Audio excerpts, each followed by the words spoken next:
Madam Secretary?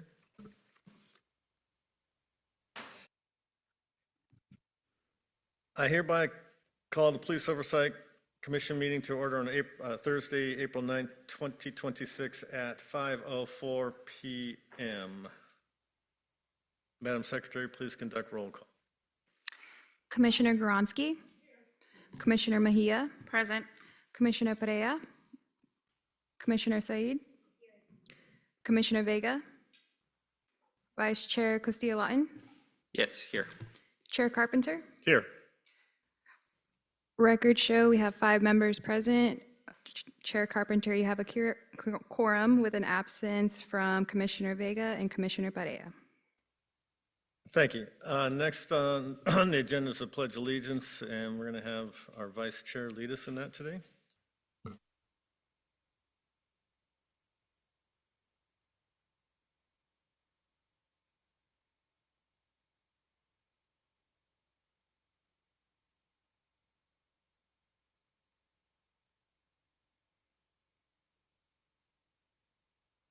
Thank you.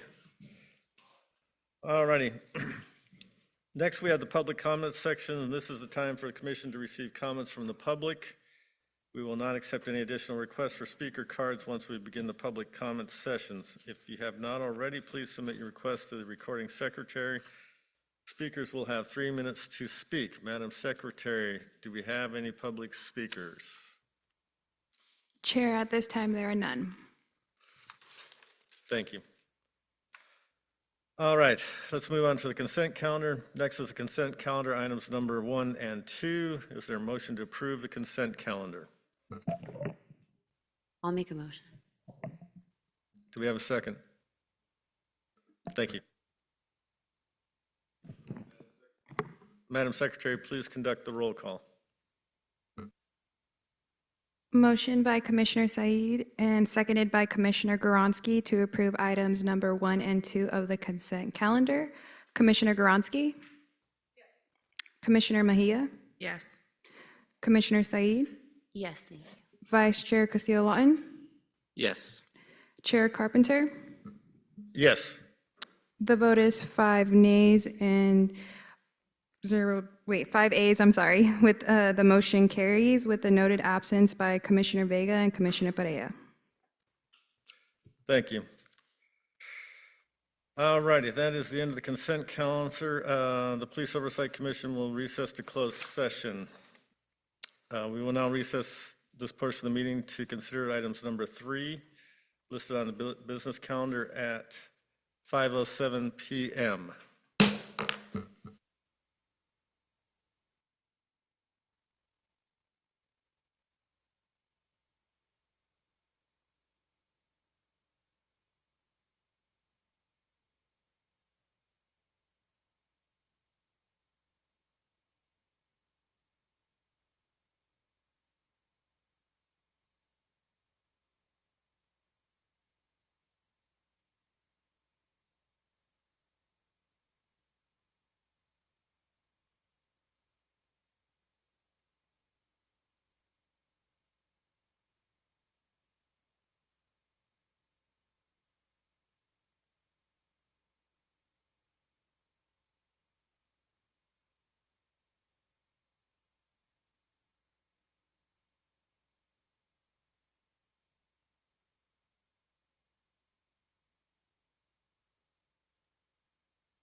have to do that with my students every 10, 15 minutes because there's no attention span.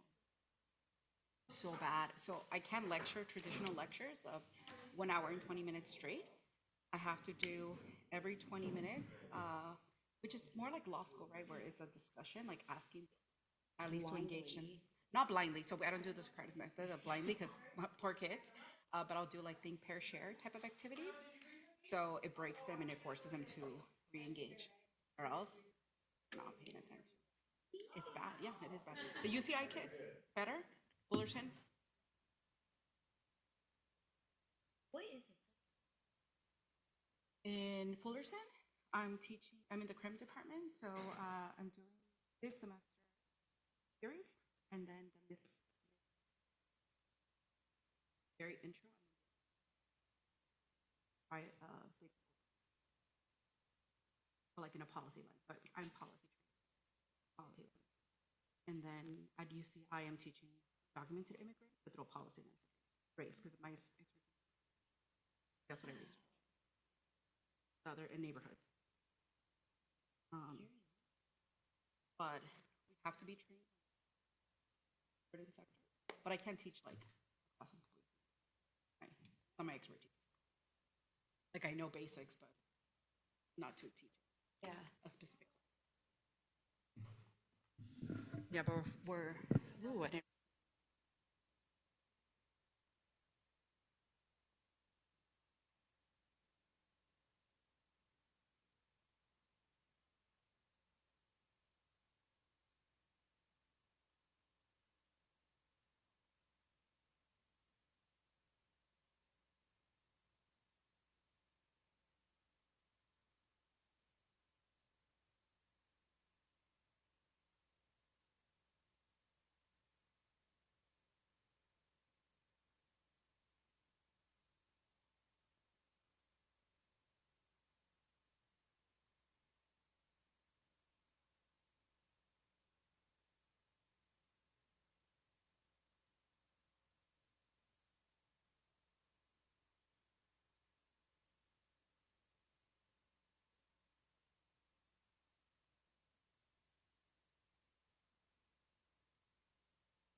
Yes, ma'am.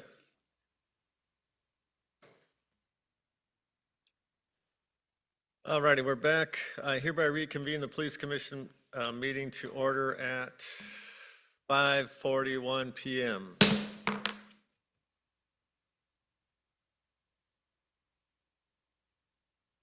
Assistant City Attorney, do you have anything to report out of the closed session?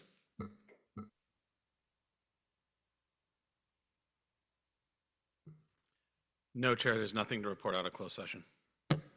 Thank you. All right, that's the end of the business calendar. Next is item number 4, is requested by Councilmember Pereira. I'm going to defer to Commissioner Pereira to explain the item. Thank you, Chair Carpenter. So during the 2024 year, the Santa Ana Police Oversight Commission experienced a prolonged vacancy in the Police Oversight Director position. As a result, the commission, we did not get to collectively review several police misconduct complaints within the time frame outlined by the city's ordinance.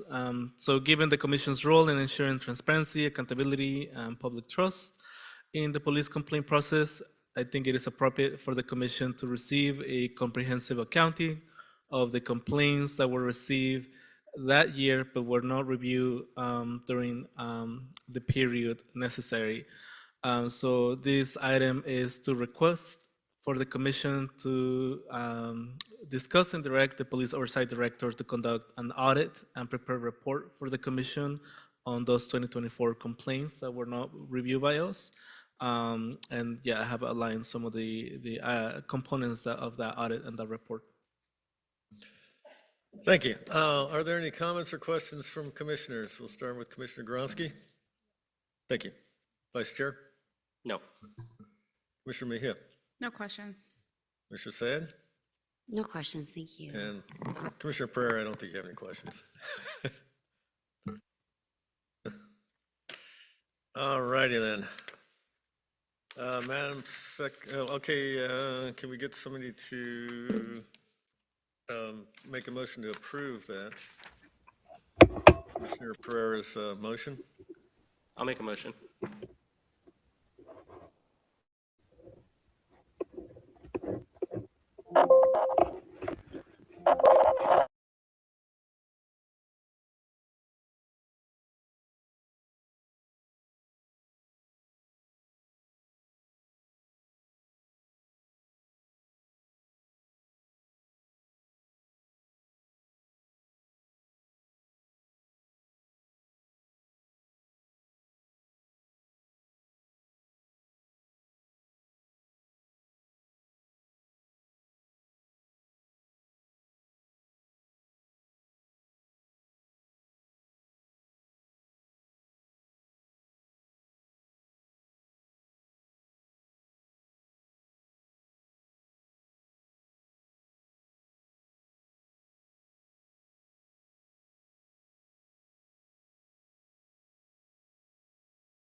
With the management analyst's findings for just the raw data. From there, if the commission wanted to direct Jack then to conduct the audit, that could be the vote that happens there to go on a deeper dive. That would be my thought, because otherwise, I mean, we do have to stick within the confines of the bylaws, and the bylaws say we're just voting to bring this back as it appears right now as a discussion point. And just for clarity, we're only talking about things that would be the purview of this commission under the ordinance, correct? You're talking about complaints, Chair? Correct. Yes. Yes, excellent.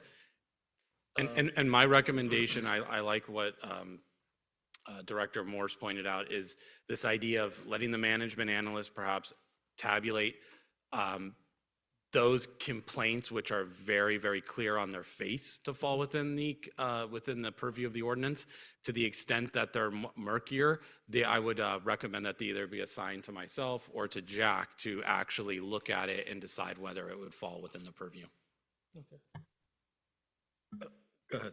I'm totally okay with that. I think that sounds great to be able to get that first and then from there move on. But I do want to get a clarification, because technically the commission cannot direct the other staff to do anything outside only the director, right? So how will that go if for future memos are written, right? How should they be framed?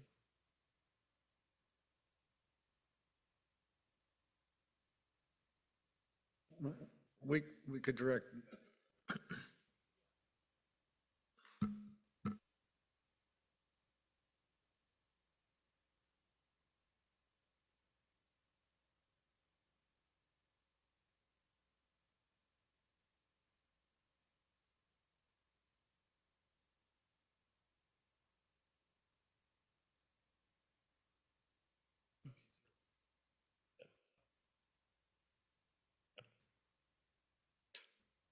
Okay, then what we need is a motion to bifurcate your request. One, just for the analysts, and then second part would be, if necessary, that Jack does the audit.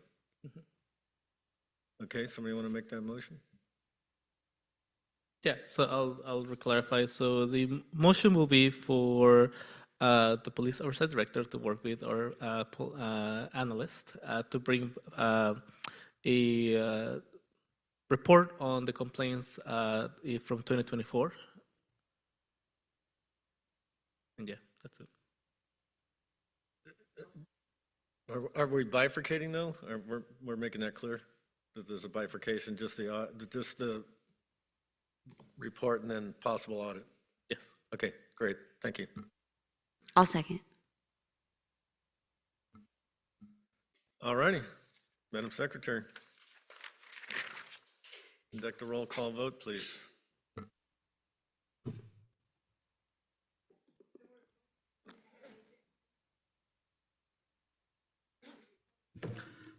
Yes, the report with the complaints in 2024 that fall within the commission's purview, and then from there we'll see if we need an audit. Yeah. Sorry, just so I understand, the vote is to bring back for discussion whether or not the commission wants to then direct the oversight director to conduct the review of 2024 complaints? Correct. So as I understand the motion and what was discussed is that at a subsequent meeting, we will bring back the statistics that have been requested, the data. The discussion will concern that data, and the action item, if any, will be to direct the director to take a deep dive audit based on that data.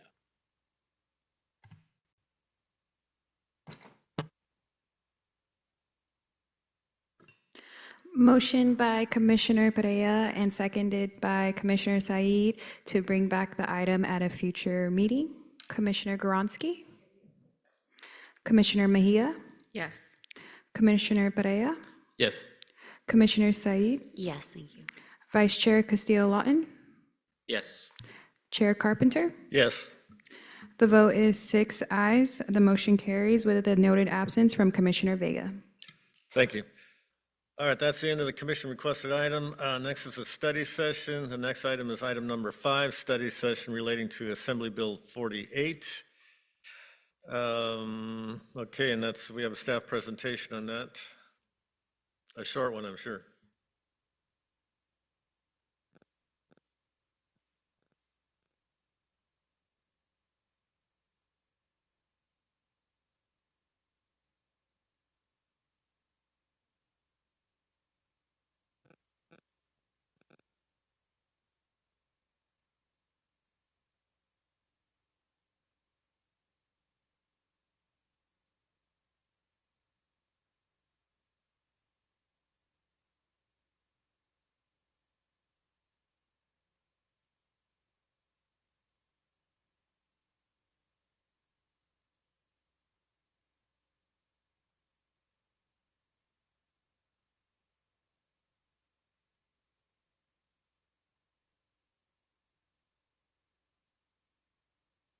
Now it's on.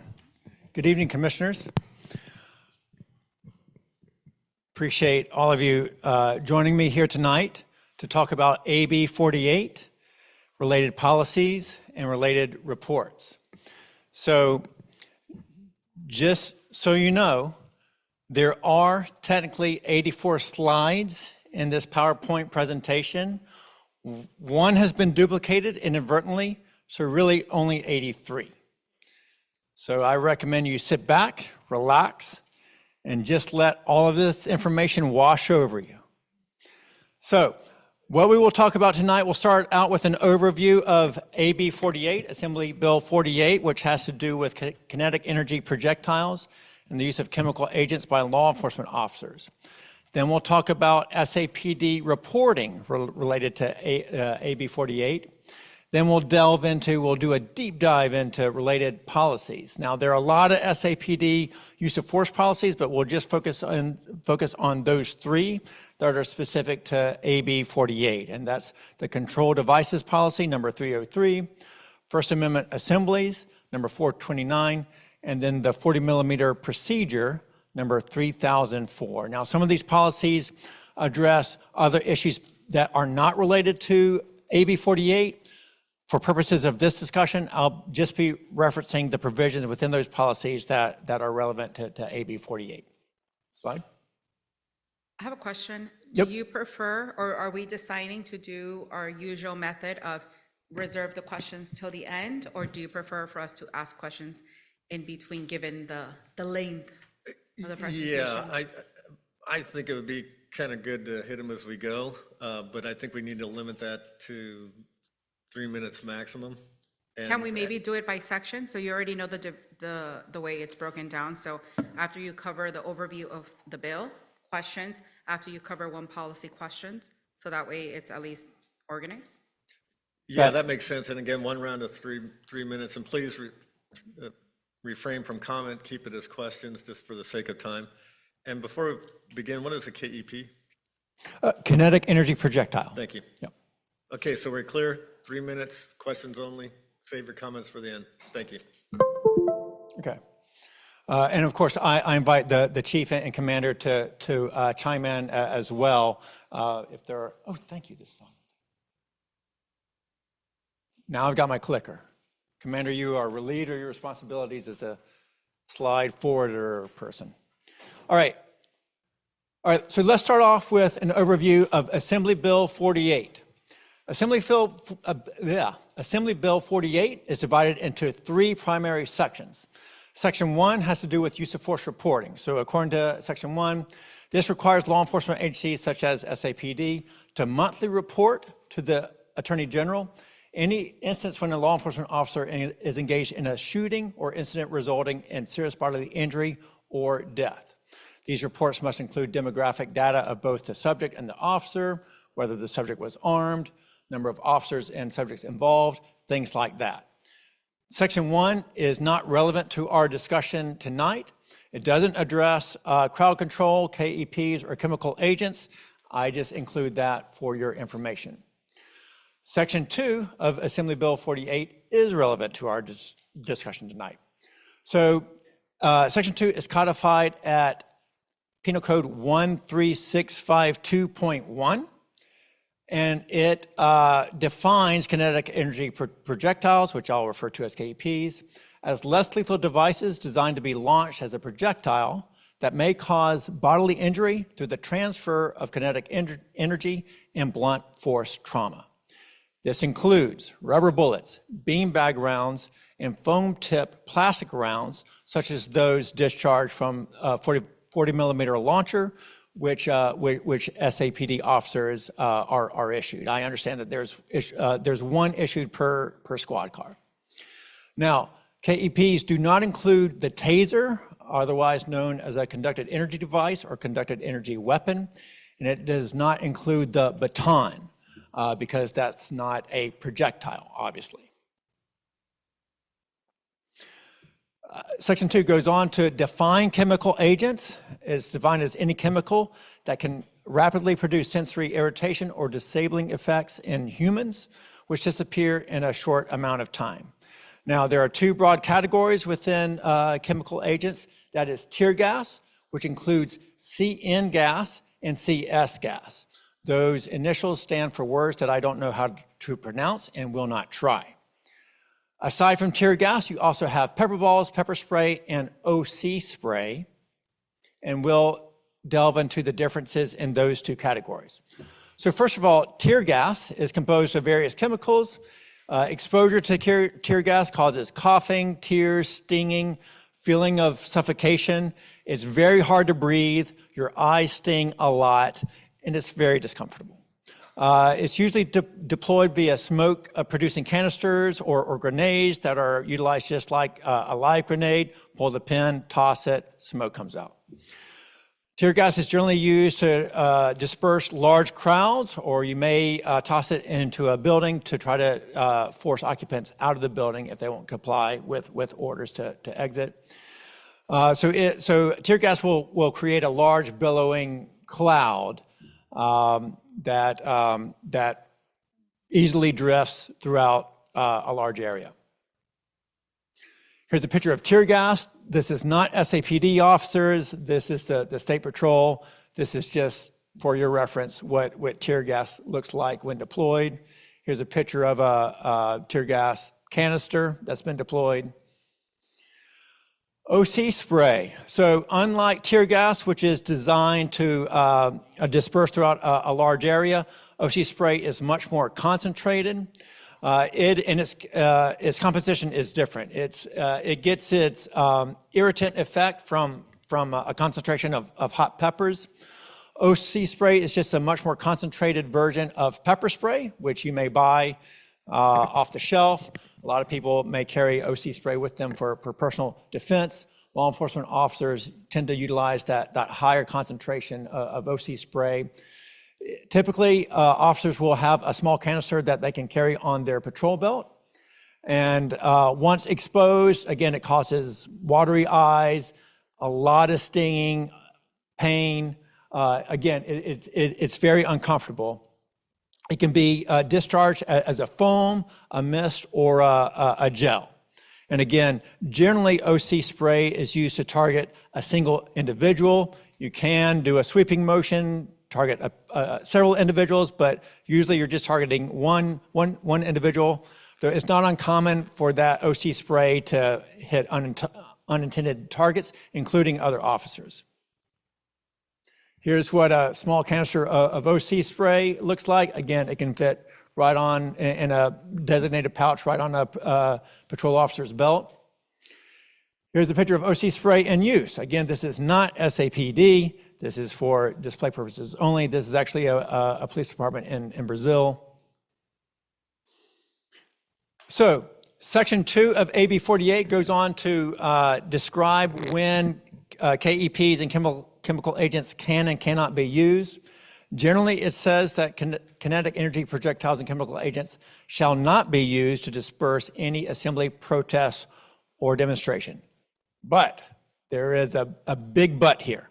KEPs and chemical agents may be deployed if objectively reasonable to defend against a threat of life or serious bodily injury, or to bring a dangerous and unlawful situation under control. So these instruments are in fact often used by many police departments at crowd control events. Now, under AB 48, if KEPs or chemical agents are used, you've got a long checklist of stuff to do before or when using them. So first of all, officer must try to de-escalate the situation if reasonable to do so. So obviously, if a protester has his or her arm kicked back with a rock in it, you don't then have to try to verbally de-escalate. That person is about to throw the rock. It would be reasonable for an officer to discharge a 40 millimeter round at that individual. Warnings, again, should be given if reasonable, if there's time. And once a warning has been given, the officer should give the crowd an opportunity to disperse. Next point is key. Officers are only allowed to target individuals engaged in violent acts. Officers can't aim indiscriminately into a crowd and just pop off rounds. Again, any use of force at any time must be objectively reasonable under Graham versus Connor. The same is true here. Anytime an officer discharges tear gas, OC spray, KEPs, each discharge of a round must be objectively reasonable. Again, if reasonable, medical assistance must be provided. Again, there's that reasonableness factor. If someone is injured, but that person is surrounded by others who are still actively engaged in aggressing toward officers, they're throwing rocks, etc., may not be a reasonable opportunity then to provide medical assistance. But as soon as feasible, that assistance should be provided. And also, projectiles shall not be aimed at the head, neck, or other vital organs. So, more restrictions around the use of KEPs and chemical agents. They cannot be used by officers solely because of a violation of curfew. There's a curfew that's been implemented. Someone is out past curfew. You can't shoot them with a 40 millimeter just because they are violating that curfew order. You can't discharge a 40 millimeter round at someone because they've made a verbal threat alone. That person must engage in some action that presents a threat to the officer or others. Verbal threats alone are not enough. And then again, you can't deploy KPs or chemical agents just because someone is not obeying a law enforcement directive. Officer tells the crowd to disperse. They don't do so. You can't then just start shooting them with 40 millimeter rounds. There has to be that triggering event of a violent action. And then two, only a commanding officer at the scene may authorize the deployment of tear gas. An officer can't just decide on their own to do so. It's got to be approved by the commanding officer at the scene. Has anyone seen this picture before? Do you remember this? This image is infamous in law enforcement and oversight circles. This occurred about, I think, 15 years ago. This is a UC Davis police officer named John Pike. Students were protesting, I think, like a rate hike in tuition fees, something like that. You had a line of students just sitting there, and Officer Pike just walked back and forth, spraying them. That is what you should not do. And I've got an error 153. Does anyone know how to? Oh, am I not connected to Wi-Fi? I don't know. All right, well.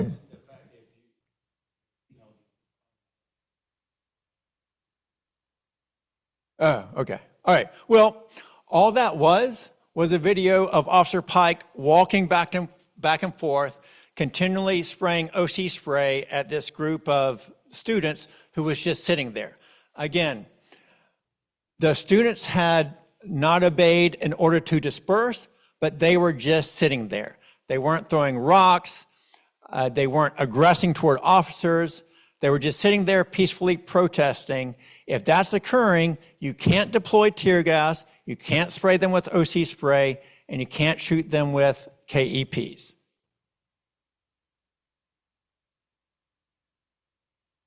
All right, this is the duplicate slide. We've already been over this, so time saver. I'm going to go on to the next one. All right, now we're at section 3 of AB 48, and this has to do with law enforcement agency reporting. So anytime police officers use KEPs or chemical agents for crowd control, within 60 days, that law enforcement agency must publish a report on its website detailing the use of KEPs or chemical agents. The report, quote, shall be limited to that information known at the time. If the officer completing the report doesn't know information, then it doesn't have to be included, obviously. There are a number of specific elements that these reports must conclude. Here they are.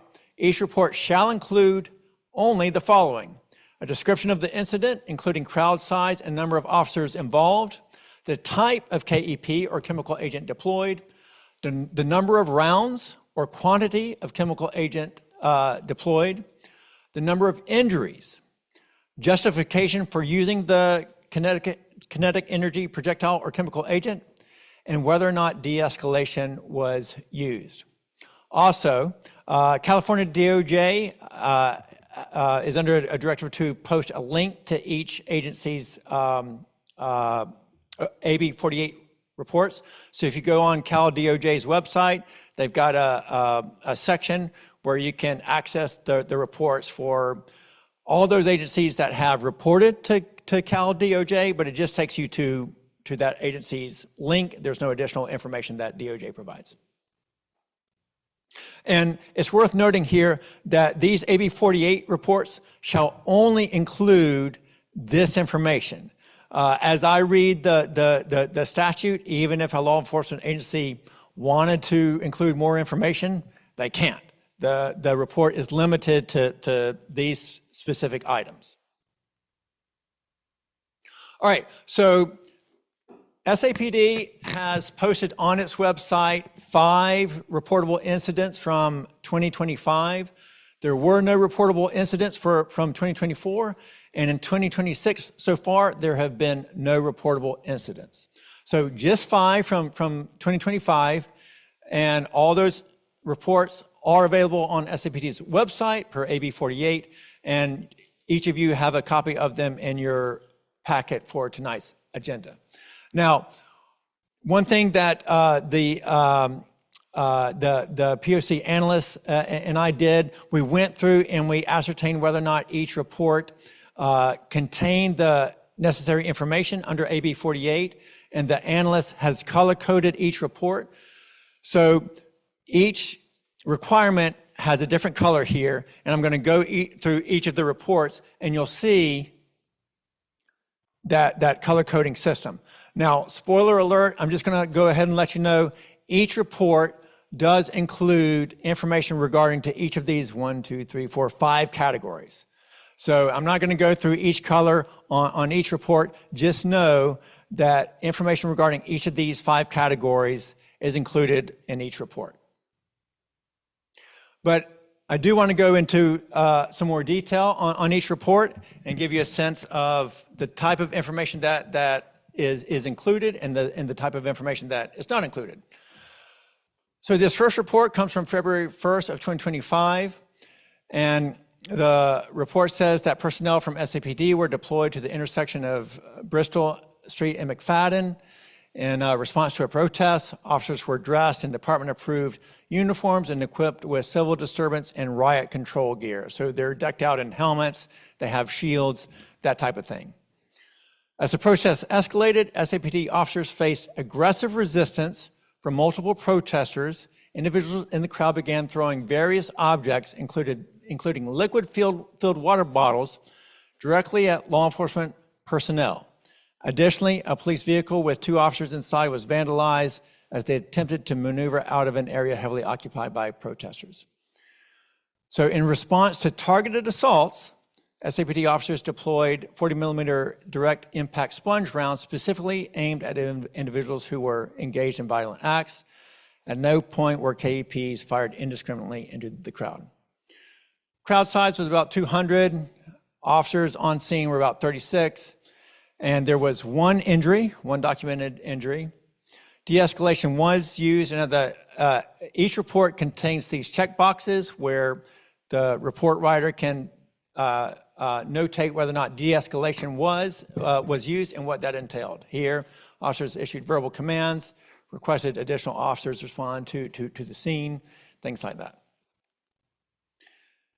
It goes on to say that throughout the protest, once an unlawful assembly was declared, officers continuously issued dispersal orders instructing protesters to leave the area. So that's verbal de-escalation and persuading. They're verbally instructing people to leave. Orders included clear directions for safe exit routes and repeated advisements that failure to disperse could result in arrest or other enforcement actions. So, and here you have, there were 3 40mm rounds deployed. No other KEPs or chemical agents were used on this incident. So I just want to draw your attention to a few things here. There's not a lot of detail here. So there are some conclusory statements. So it says that in response to targeted assaults, SAPD officers deployed rounds. Now earlier it says that protesters began throwing objects, including liquid-filled water bottles. I don't know what the other objects were. Were they spitballs? Were they rocks? I don't know. I don't know how many liquid-filled water bottles were thrown. Were 2 water bottles thrown, and did they bounce right off an officer's shield? Or were 100 water bottles thrown? I don't know. But without that detail, it's hard, based on this limited information alone, to determine whether or not any of this force was objectively reasonable. Again, it says that 40 millimeter rounds were deployed in response to targeted assaults. I don't know what those targeted assaults were. Were they targeting the people who threw water bottles, or were they targeting people who threw other things? I don't know. So I do think that more detail here would be helpful.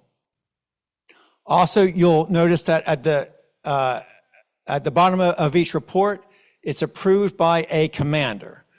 Now, I'm not exactly sure what this signature indicates. Does it just indicate that the report was completed, or is it confirming that the information in the report is accurate? For example, is it confirming that 3 rounds were in fact deployed? Is it confirming that 1 person was in fact injured?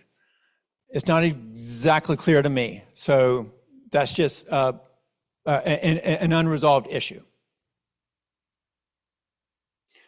Moving on to the June 9th report.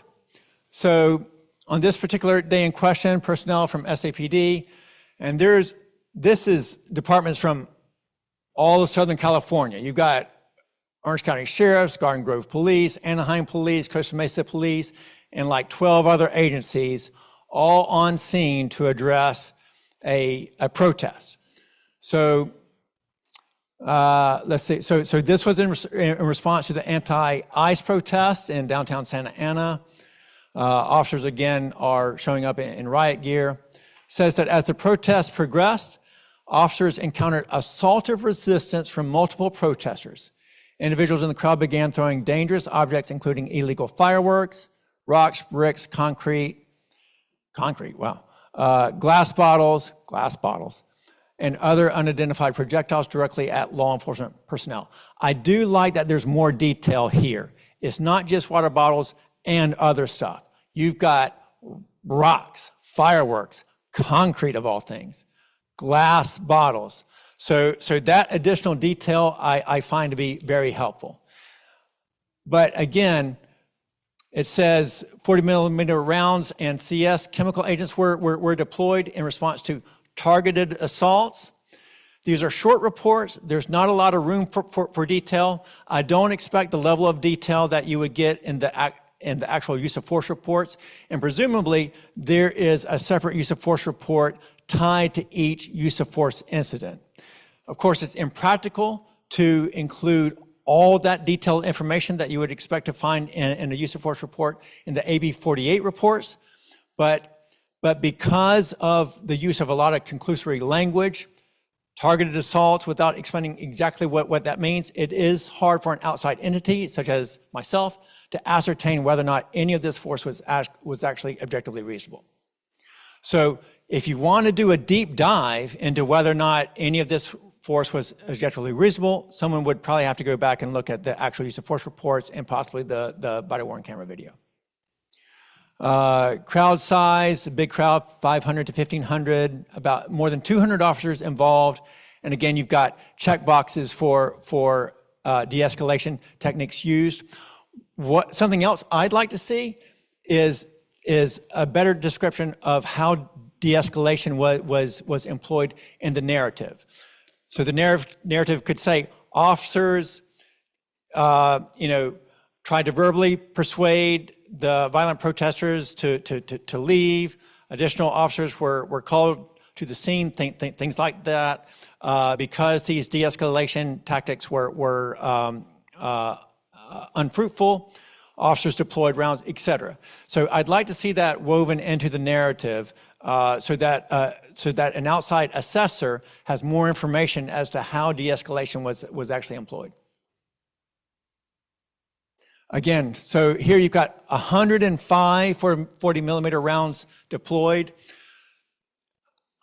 I would like to see more information as to how these, exactly which targeted assaults prompted the deployment of rounds. With 105 rounds being deployed, it would be hard to capture all of that in a AB 48 report. So I don't have a firm answer on how that might be handled. One option would be to include an attachment with information from each use of force report. Incident 1, protester threw a rock, 40 millimeter round deployed. Incident 2, cement block was thrown, whatever. I don't have a firm answer on how this should be handled. This is just points for discussion and moving forward. So chemical agent was deployed. It says rounds deployed. I assume that's 29 canisters of CS agent, chemical agents deployed. Now, under SAPD policy, only a SWAT commander can approve the deployment of CS gas. It's not clear to me if a SWAT commander authorized all 28 canisters deployed here. So again, just an open question. June 10th incident. So all of this stemming from the ongoing anti-ICE protests in downtown Santa Ana. Again, you've got half of the Southern California law enforcement agencies on hand. Here, again, it says, as the protests progressed, SAPD officers encountered assaultive resistance from multiple protesters. Individuals in the crowd began throwing dangerous objects, including illegal fireworks, rocks, bricks, concrete, glass bottles, and other unidentified projectiles directly at law enforcement personnel. In response to targeted assaults, officers deployed 40 millimeter direct impact sponge rounds, 12-gauge shotgun, less lethal kinetic munitions, and CS chemical agents. Only when specific individuals engaged in violent acts were identified. At no point were kinetic energy projectiles fired indiscriminately. So here, crowd size of up to 1,000, 182 officers, no injuries. And again, we've got the check boxes for the de-escalation techniques used, but that's not woven into the narrative. And here you've got your check boxes. So 19 12-gauge beanbag rounds, 23 40 millimeter rounds, 6 canisters of CS gas. Another question in my mind, so here, and let's go back to the other report. Here you had 105 40 millimeter rounds deployed and no documented injuries. In the first report, out of only 3 40 millimeter rounds deployed, you had 1 injury. So this could be accurate. Maybe they deployed 105 rounds and no documented injuries. I'd like to know that the commander signing this report is affirming, yes, out of all these rounds deployed, no one was injured. All right, let's go on to June 11th. So again, this is in response to the ongoing anti-ICE protests. Again, it says as the protests progressed, SAPD officers encountered assaultive resistance from multiple protesters. Individuals in the crowd began throwing dangerous objects, including illegal fireworks, rocks, bricks, concrete, glass bottles, or other unidentified projectiles directly at law enforcement personnel. In response to the targeted assaults, SAPD officers deployed 40 millimeter direct impact sponge rounds and 12-gauge shotgun less lethal kinetic munitions, only when specific individuals engaged in violent acts or were identified. At no point were kinetic energy projectiles fired indiscriminately into the crowd. So what do you notice here? So this is the report from June 11th. It says the same thing as the report from June 10th. As the protests progressed, Santa Ana police officers encountered assaultive resistance from multiple protesters. That paragraph and the next paragraph have been copied and pasted from the June 9th report into the June 10th report and into the June 11th report. Now, I'm sure that there are a lot of similarities between all 3 incidents, but when information is cut and pasted from one report to another, that causes doubt in my mind as to the veracity of that information. Is the person drafting this report really paying attention and documenting the events specific to that protest, or are they just sort of mindlessly cutting and pasting from other reports? Again, I'm sure there's a lot of overlap from protest to protest, but surely there are differences and distinctions. I'd like to see that reflected in the narrative. So June 14th report, again, you've got the exact same language that we saw in the June 9th, June 10th, and June 11th report. Here you've got 12 gauge beanbag rounds deployed, 45 40 millimeter rounds deployed. Again, no injuries. In all of the June protests, there's no injuries. No chemical agents deployed here, and you've got the commander signing off again. All right, so, something else. So this incident occurred June 14th. The commander signed off in August. So I'm not sure exactly when these reports are completed. So obviously this incident occurred on June 9th. I'm not sure when this report was drafted, but it's not signed off on until August. So maybe the report was completed August 4th and the commander signed off August 5th. Maybe the commander just took a long time to get to it. I don't know, but I'd like to know. All right, so some conclusions here. Each SAPD report did include all the required information required by AB 48. Now, again, AB 48 doesn't require a lot, and because AB 48 doesn't require a lot, the usefulness of these reports is in question. I will say I looked at reports from other agencies, Orange County Sheriff, LAPD. The reports that SAPD generates is pretty much in line with what you see from other agencies as well, and they all pretty much use the same template. So even though technically speaking, the reports satisfy the requirements of AB 48, for them to be useful, I'd like to see more detail. Again, the reports rely on vague, canned language with limited detail. Protesters engaged in aggressive resistance. Protesters were engaged in violent acts, but it's not clear which violent acts protesters were engaging in that warranted each deployment of a less lethal munition. We talked about verbiage being copied and pasted from report to report. It's unclear what the commander's signature signifies. And we talked about this. Due to the lack of detail, it's hard for an outside entity such as myself to confirm whether any of the use of force was objectively reasonable based on the AB 48 reports alone.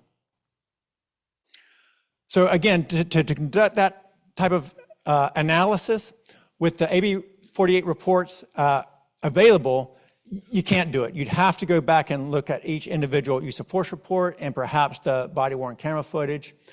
I do think that including more detail in the AB 48 reports could help someone like myself figure out whether or not, or help the commission know whether or not you want to look at the actual use of force reports.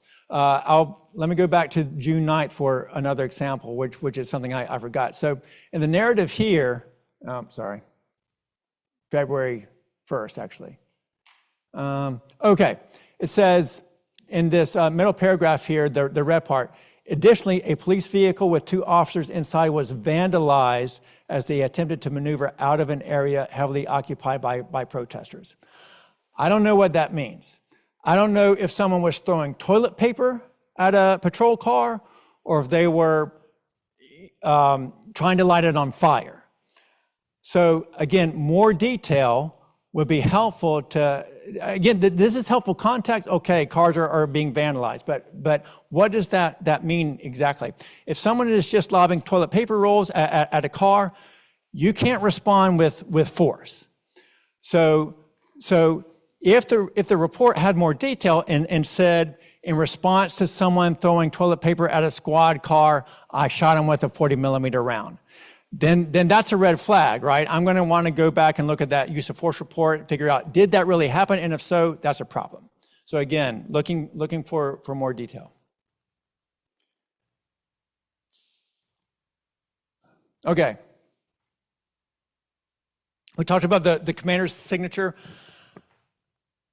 I think policy, and we can talk about this in the policy section, policy should confirm what that commander's signature means. And I think what it should mean is that AB 48 report accurately reflects the facts known at the time. Something else that I'd like to see confirmed in the AB 48 reports.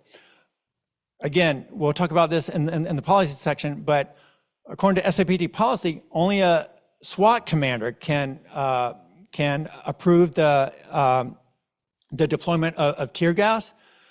We saw some tear gas deployed for these protests. Did a SWAT commander approve that? I don't know. Additional helpful information, but here are some of the limits of AB 48. I'd like to know for documented injuries, what was the injury? You know, was there a traumatic brain injury, or did someone get hit in the arm? And was medical care provided? Unfortunately, that's actually outside the scope of AB 48, and departments are limited and can't include that information as I read AB 48, but that's just information that I'd like to know. If that's something that the commission would like to know, you'd have to direct me to go back and look at the actual use of force reports probably. So recommendations include more detail, supporting conclusory language. When an officer says, you know, a protester was engaged in violent activity, that's a conclusion. What are the facts supporting that conclusion? Why is that officer saying this protester engaged in violent activity? Again, was that protester throwing a rock or a spitball? I don't know. I think that the author of these AB 48 reports should go back and look at the use of force reports tied to each use of force documented in that protest. So again, just an idea, but there could be, as an attachment to an AB 48 report, a spreadsheet with just minimal information based on those use of force reports. Protester threw a cinder block, I deployed a beanbag shotgun round, or whatever. The commander should sign an attestation confirming that each use of force was in policy, de-escalation was attempted, and that the number of injuries is accurate. It should confirm that tear gas was deployed by a SWAT commander with the approval of the chief, which is also required by SAPD policy. Include more detail in the narrative regarding de-escalation efforts and what came of those de-escalation efforts. And look, AB 48 gives you 60 days to write these reports and another 30 days if justified. And I would much prefer an officer take 90 days to write a thorough, detailed report rather than something with minimal information that's not helpful. So, you know, I think take the 90 days if you need it, if that's going to allow you to provide some more detail. Just quickly, I want to provide you with some examples from Orange County Sheriff's Department, because these are reports from the same incident. So this is the June 9th report from Orange County Sheriff's Department.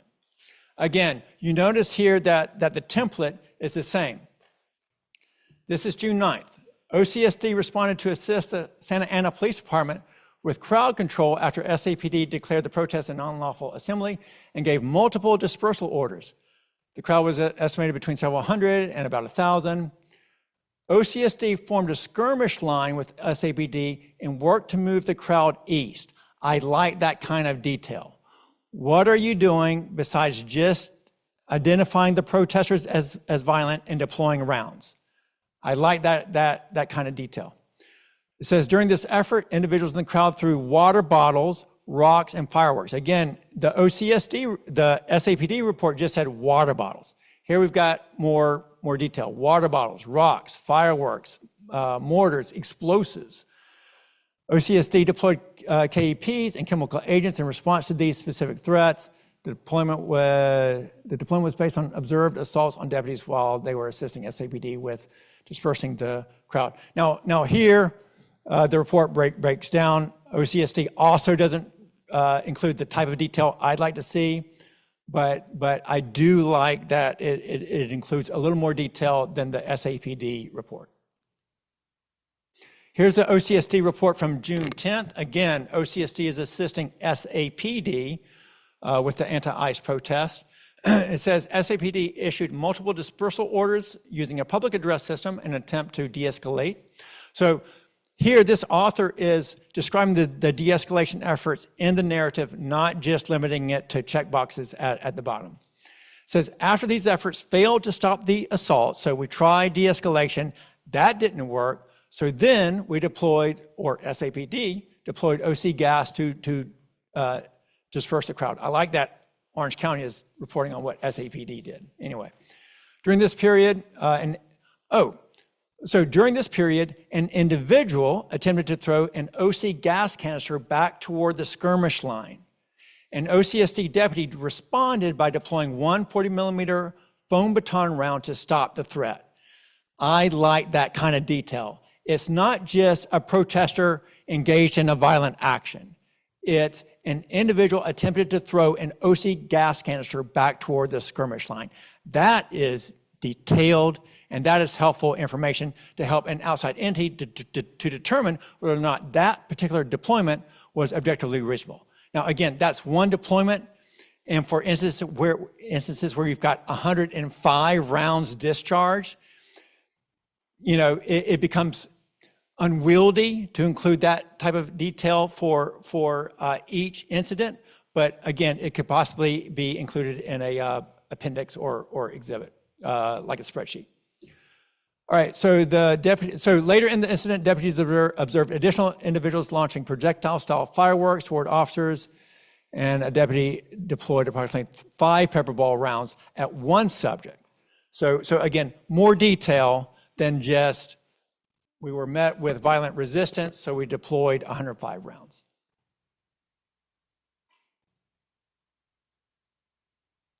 June 15th, OCSD deployed a 6-person REACT team to assist the SAPD, to assist their mobile field force during a protest near blah, blah, blah.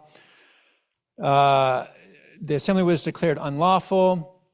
Individuals in the crowd began throwing dangerous projectiles at law enforcement. Deputies observed and were targeted. So deputies observed and were targeted with glass bottles containing unknown liquids and mortar-style aerial fireworks. These actions pose a significant threat of serious injury or death. So I like that.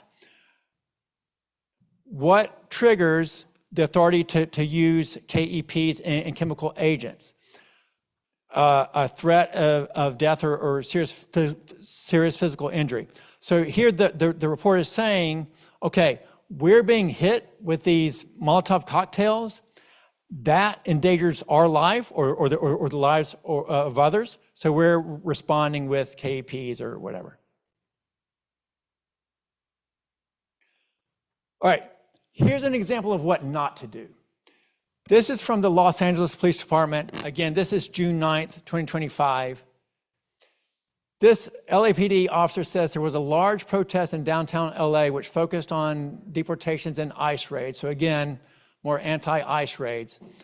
Multiple crowd control incidents occurred within Central Division. Members of the crowd threw rocks, bottles, lit fireworks. I do like that they threw lit fireworks, not just fireworks. So good job there. Molotov cocktails. Several vehicles were burned, not just vandalized. They've got burning vehicles, and multiple other acts of vandalism were committed. The activity of the crowd assaulted in 45 separate non-categorical use of force incidents. I hate LAPD's use of categorical and non-categorical. Categorical is deadly force, non-categorical is not, it's cumbersome. Anyway, 5,000 people in the crowd, 500 officers, 276 37-millimeter rounds deployed. Get this, 887 40-millimeter rounds deployed, 214 303 rounds, and 15 gas canisters. So well over 1,000 rounds deployed. LAPD is now under a court order not to use the 40-millimeter anymore. In January, U.S. District Court found that LAPD had violated AB 48. They were firing indiscriminately. They were failing to target specific individuals with their 40 millimeter rounds, and now they can't use them at all. Don't let that happen to you. All right. So the next block of instruction will be on SAPD 48, AB 48 policies. If you want to pause here and talk about AB 48 reports, we can do so. All right, thank you. We'll start questioning. Commissioner Gronsky, 3 minutes. Well, it pertains to it, and it kind of doesn't.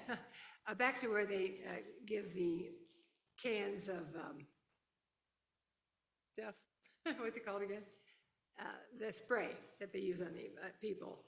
How long does a can of that lot last? Not being used, like say it's just been given to you and you haven't used it. How long will that last in the can? You have any idea? Do you mean once it's deployed, how much gas emits from the canister? No, how long will that product last?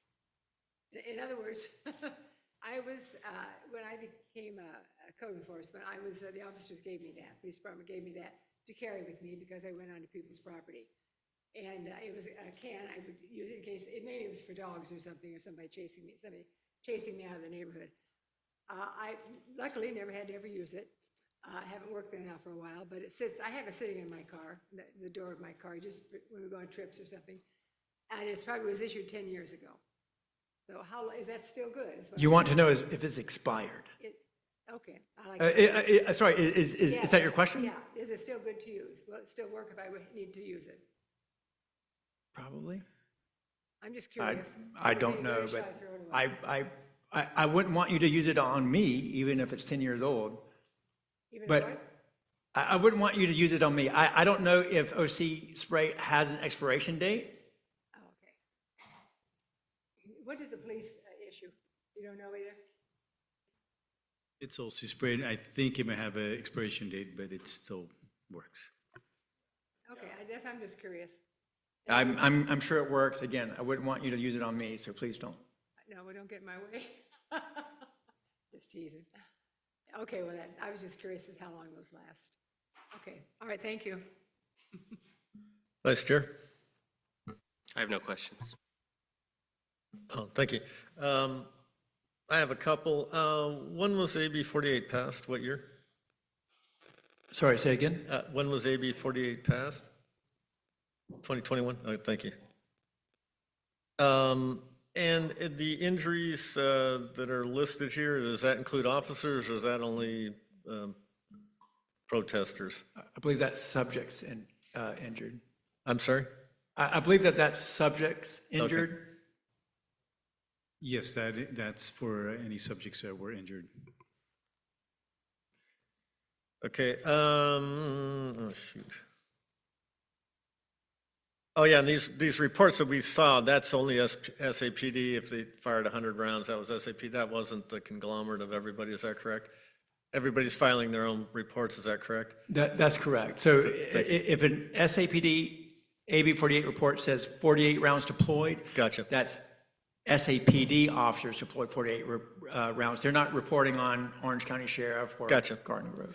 Okay, and I assume each officer prepares a use of force document, which is compiled into this AB 48 document, is that correct? Sorry, ask me one more time, Chair. Each officer compiles a use of force document for every round that they fire or what have you, and that's compiled into the AB 48?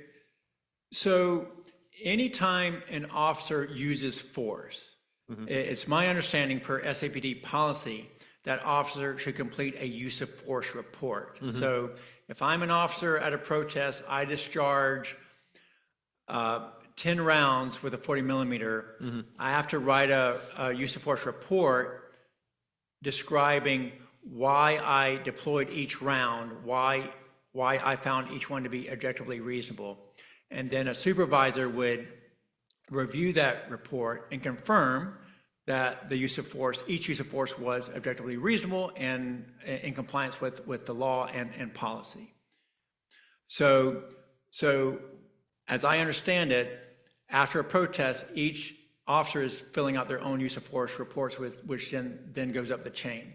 Now, presumably there is one person drafting the AB 48 report. I do not know the extent to which they are reviewing use of force reports to complete that AB 48 report. Does that answer your question? I guess it doesn't, because I don't know the answer. Sort of. Again, if I'm an officer, I fired 10 rounds, and Castile Lawton's an officer, he fires 10 rounds, that's going to go into our total, correct? The AB 48 is a compilation of every officer's individual report, correct? I'm getting a head nod from the officers, so. All right.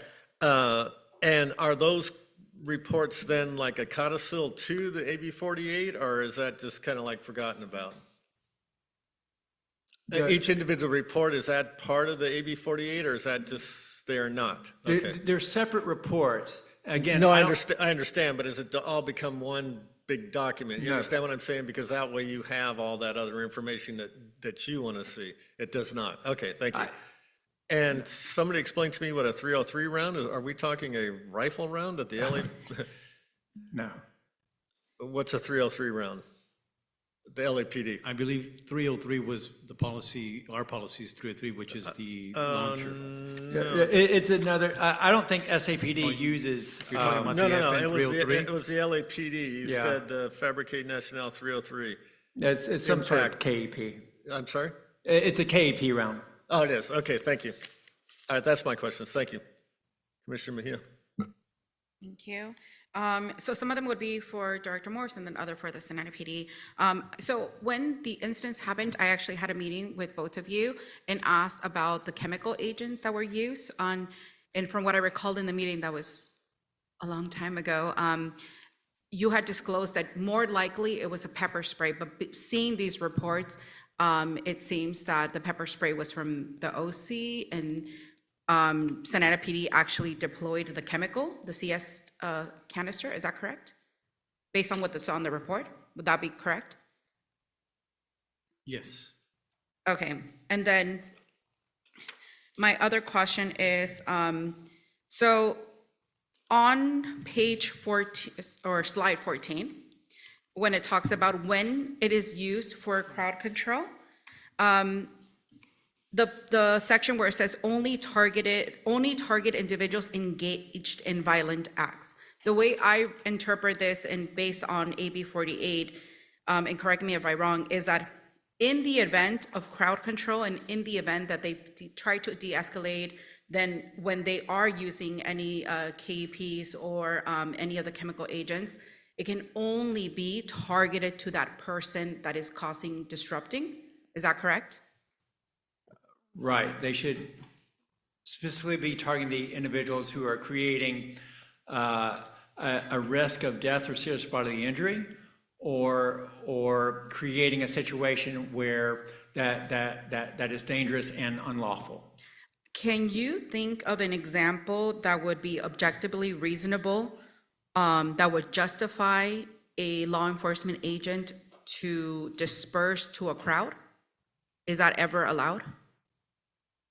To disperse tear gas? Either any of the chemical agents or KEP. Yes, if an individual or individuals are engaging in acts that create a risk of death or serious bodily injury or a dangerous situation, then that would authorize the use. So, for example, you saw some of the reports talk about individuals throwing rocks, cinder blocks, things like that. That would certainly justify the use of chemical agents or Towards the crowd, even if there's other people there, is my question. Not towards that individual, but towards a crowd. Are you referring to chemical agents or projectiles? Both. Well, KEPs can obviously more easily be directed toward an individual. Yes. Tear gas, as you know, disperses. So if you have a crowd that and multiple members of that crowd are creating an environment that is dangerous, or creating situations that present a risk of death or serious bodily injury. I think that the use of tear gas to disperse that crowd of violent individuals would be reasonable, yes. If there's one person or two people, but the vast majority, let's say 20, 30 other people that are there are not, would that be reasonable? I think if you have one or two individuals only who are violent, I think that those individuals could be targeted more specifically with KEPs, or again, if they're just one or two individuals, officers could more easily confront them if it's not a large group. Okay, my other question is, how are bottles considered dangerous items?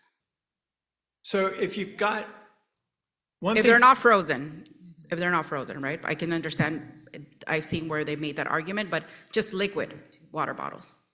well, you should consider whether or not it's a glass or a plastic bottle, and we saw in some reports, some people were throwing glass bottles. To your point, if it's frozen, that's going to be a lot harder object to get hit with. If it's a large bottle filled with water, it could hurt if hit with it. When I was talking about, I think one of the reports noted that people were throwing liquid-filled water bottles.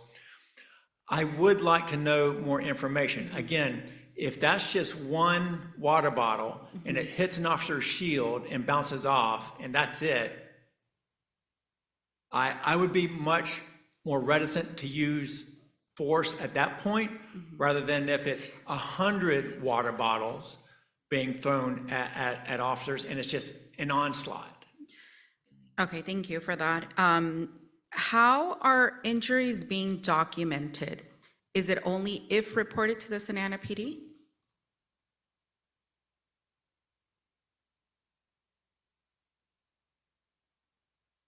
Yes. So if Santa Ana PD sees on social media or anything that were injuries, that is not counted, correct? Like videos, things like that are posted?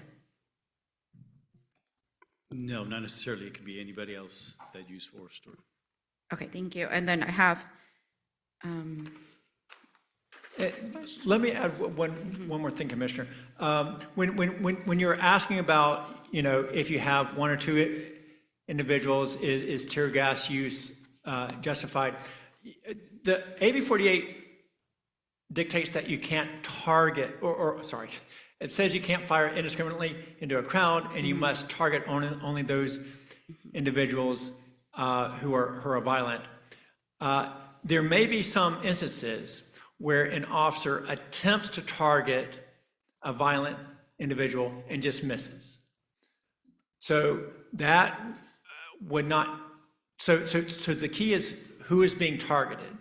And again, if tear gas is being used to target a group of violent protesters, but some peaceful protesters are inadvertently affected, that would not violate AB 48, I don't think. I'm sorry, I was there and I was the bystander, and there was not a large crowd of individuals that were causing harm, at least to my perspective, which is my question, right? So I know my time is going to be off, so I have one more question. So in terms of, on this report on June 9th, I'm curious about what exactly was considered dangerous, especially because there seems to be blurriness on law enforcement between ICE and Santa Ana PD. I'm not alleging that you guys were working with them, but what defines or what justifies Santa Ana PD, if we're thinking about sanctuary policies, the way I interpret it is not using any resources from law enforcement that are local to assist in any type of enforcement, and that blurs the lines to me, so I would like further information or clarity on that. I'm running out of time, which is why I can't. Can I elaborate? Okay, so thank you. So what I'm really asking, sorry, I was rushing for the time, but what I'm really asking is, on June 9th, right, what prompted the incident, at least one of the reasons that prompted, was also, from my recollection, correct me if I'm wrong, PD, but was that there was things being thrown to the building, right? At least from my understanding. And so that to me seems to be targeted towards immigration enforcement. And I'm trying to understand whether the actions that Santa Ana PD took were because the officers of Santa Ana PD or local law enforcement were being targeted or they felt it was an unsafe situation, or was it about ICE, and does that matter in the AB 48 to differentiate? Commissioner Tamara Bogosian, on behalf of the Santa Ana Police Department, as you know, I'm the police legal advisor, and I'm also the attorney of record for litigation that is pending. We have processes in place. We generally do not comment on litigation, and there is a litigation involving a June 9th incident. Okay, thank you. So, okay, so no further questions. Commissioner Syed.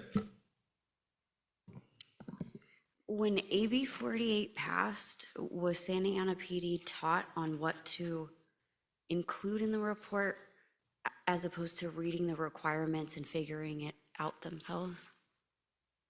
I don't know who's most fit to answer. I don't know specifically what training SCPD received on AB 48. Again, their AB 48 reports do technically require with the law. So, and we'll get into this in the policy section, but their policy requires that these reports be completed. What training officers received on AB 48, I don't know. What is the system that we're seeing the screenshot of? Sorry, say again? What's the system that we're seeing a screenshot of?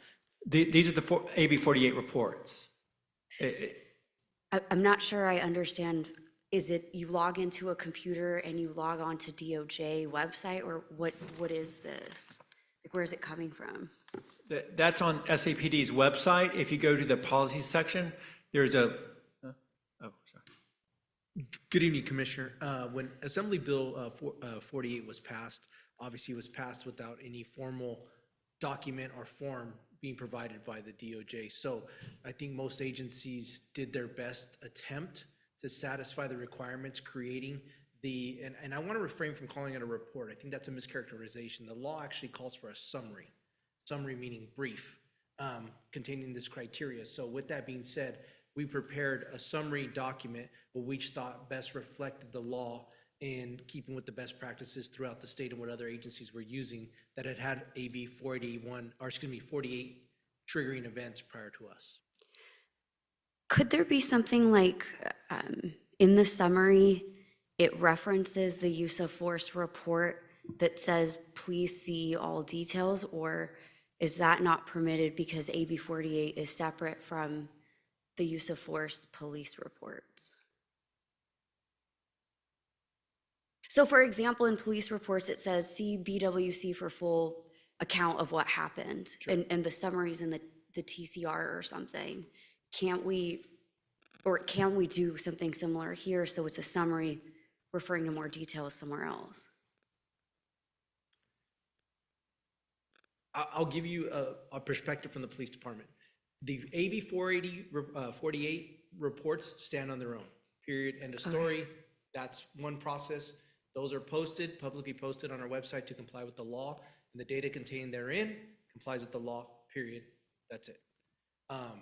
Use of force, evaluation, the implementation, the deployment of the use of force during some type of event, those reports that are generated, our internal tracking, our internal auditing, our internal monitoring as it relates to those, that's a separate standalone thing that we use. Now, the reports, and I believe Chair Carpenter mentioned it, when we compile the AB 48 reports, those are as a result of reviewing the police reports and the use of force documentation relating to what occurred, and then there's a tally that occurs, and of course the AB 48 reports are generated. Director Morse talked a little bit about this, and I just want to make sure I understand. Someone else other than the officer who was there, is inputting a summary for AB 48. Did I understand that correctly?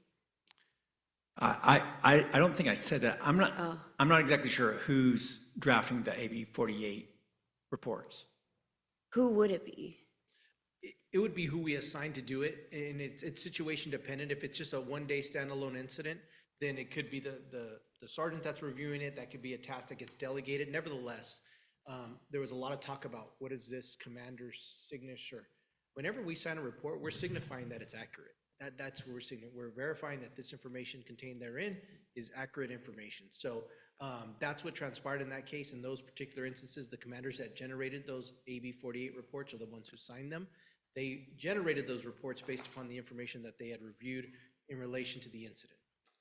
When you're saying what they had reviewed, is it that they got the body-worn camera and the report and they typed up a summary based on that? That could be a portion of the process, yes. That's all the questions I have. Thank you. Commissioner Pereira.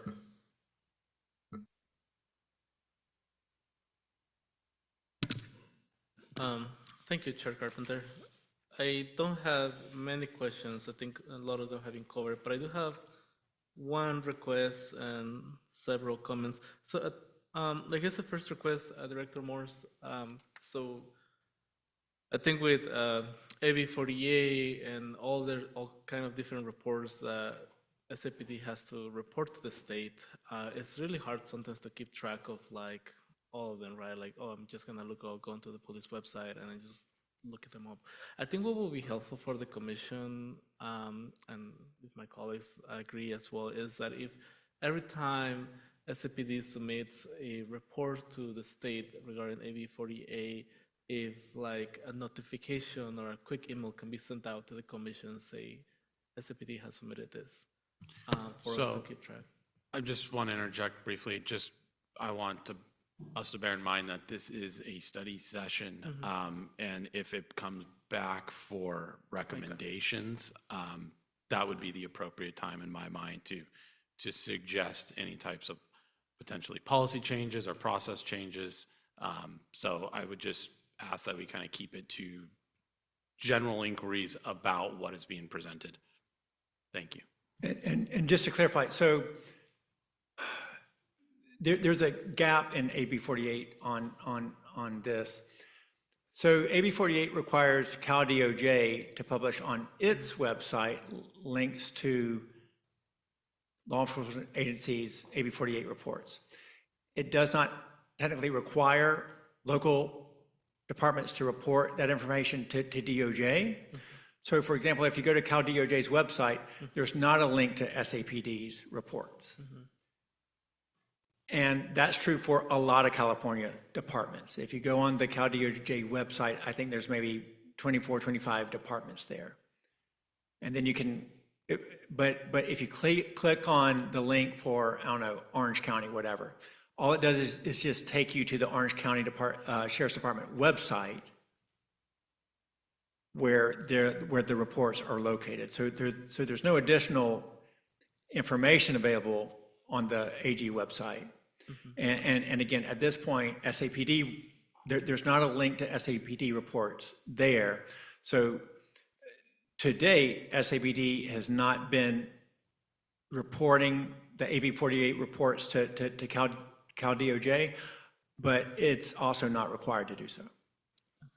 Thank you for the clarification, Director Morse. Chair Carpenter, should I save my comments should I spend time doing comments right now about what I'm hoping to get, or save for the next round? Well, I don't have any further questions. If anybody else has any further questions.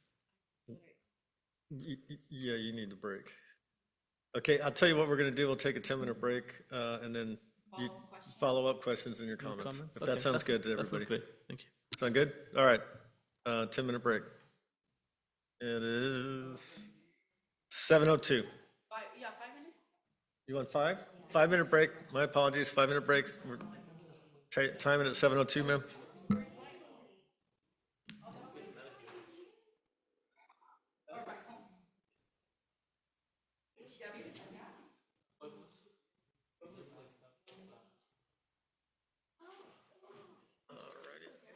wife have the baby yet?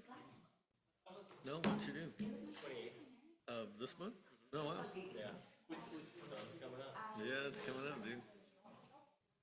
Coming up. We're it's almost, like, we've almost got the house ready, and we had to redo our bathroom in anticipation of the baby coming. That's done. Yeah. So we've like got all the baby stuff. We have like the car seat. Yeah, yeah, Crib, you know. Now it's just like yeah, going to the hospital. yeah. Learning how to change a diaper. I don't know how to do that. It's easy with their tape, man. Yeah, Not like you gotta use the pins, man. that's true. I guess they didn't have to do that. I used to do that. Did you? Yeah, I pinned my daughter one time. Yeah, I pinned my daughter one time, man. Really? Yeah. Yeah, cloth, but I went through her screen by accident. Oh, like her skin. Yeah, because the diapers are thick, right? And so yeah, no, we had cloth diapers. Yeah, for my daughter. And my son, Did they have like disposables? they were junk, dude. They just were not very good. Yeah, they just weren't very good. Let's see, she was born in what, 90? Geez, you're testing my memory now, man. Let me see. In the 90s. Let me see. Don't hold me to this.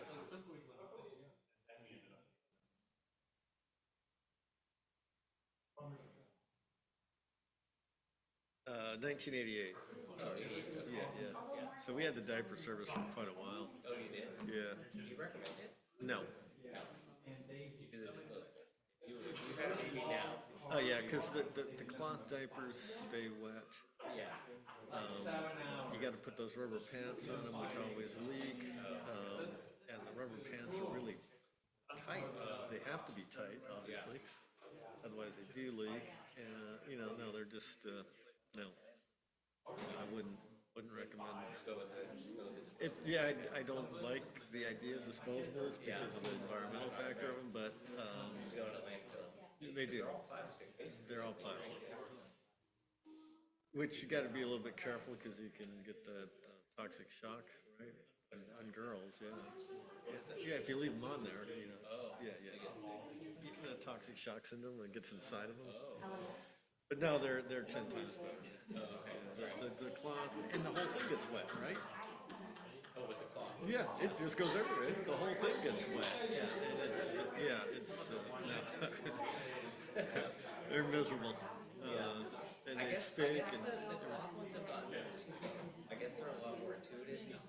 I don't know. I have my sister-in-law has a baby, and she's using, I think, cloth diapers, and they seem to be like the disposable ones, except you can wash them. But they have like clips now, so you don't have to like. Yeah, no, you had to fit them and pin them and all that kind of stuff. And that was the other thing, they never fit tight. I don't care what you do, they never fit tight. So, yeah, I would, and if you don't have the service, you don't wash them. That's true. And when we first had it, you had to rinse them in the toilet, right? Yeah. For the poop, right? Which was unpleasant enough as it was. And then they got where now you just throw them in the bucket, right? Oh, okay. And then they come and pick up the can.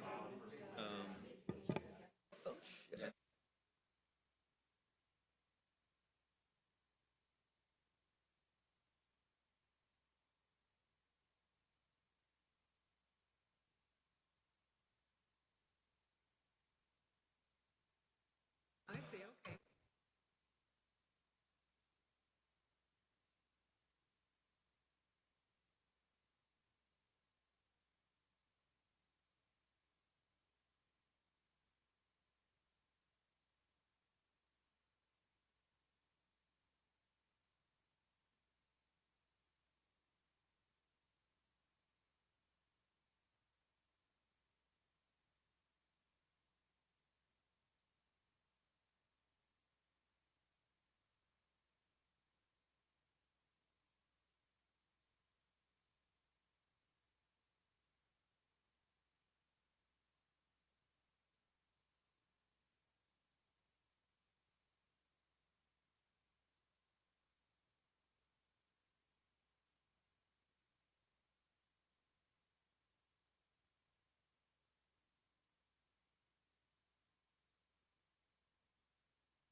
My apologies. We'll reconvene the meeting at 7:12 PM, and we'll continue with our questions.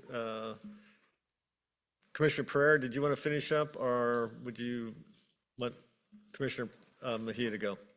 I'll go and then we can. You'll defer? Yeah. All right, thank you. Commissioner Mejia. Okay, thank you. So I had two questions. One, what is reasonable for the rounds to be deployed? Like, what is a reasonable number usually? Is there one? It depends on the threat. So any use of force is considered objectively reasonable considering a number of factors, which we talked about earlier. It's the relevant crime, whether the subject poses a threat to the officer or others, whether the subject is attempting to flee or evade arrest. So those are the Graham factors. So more relevant to a crowd control situation, if a protester is throwing a brick or a cinder block, whatever, that's the threat.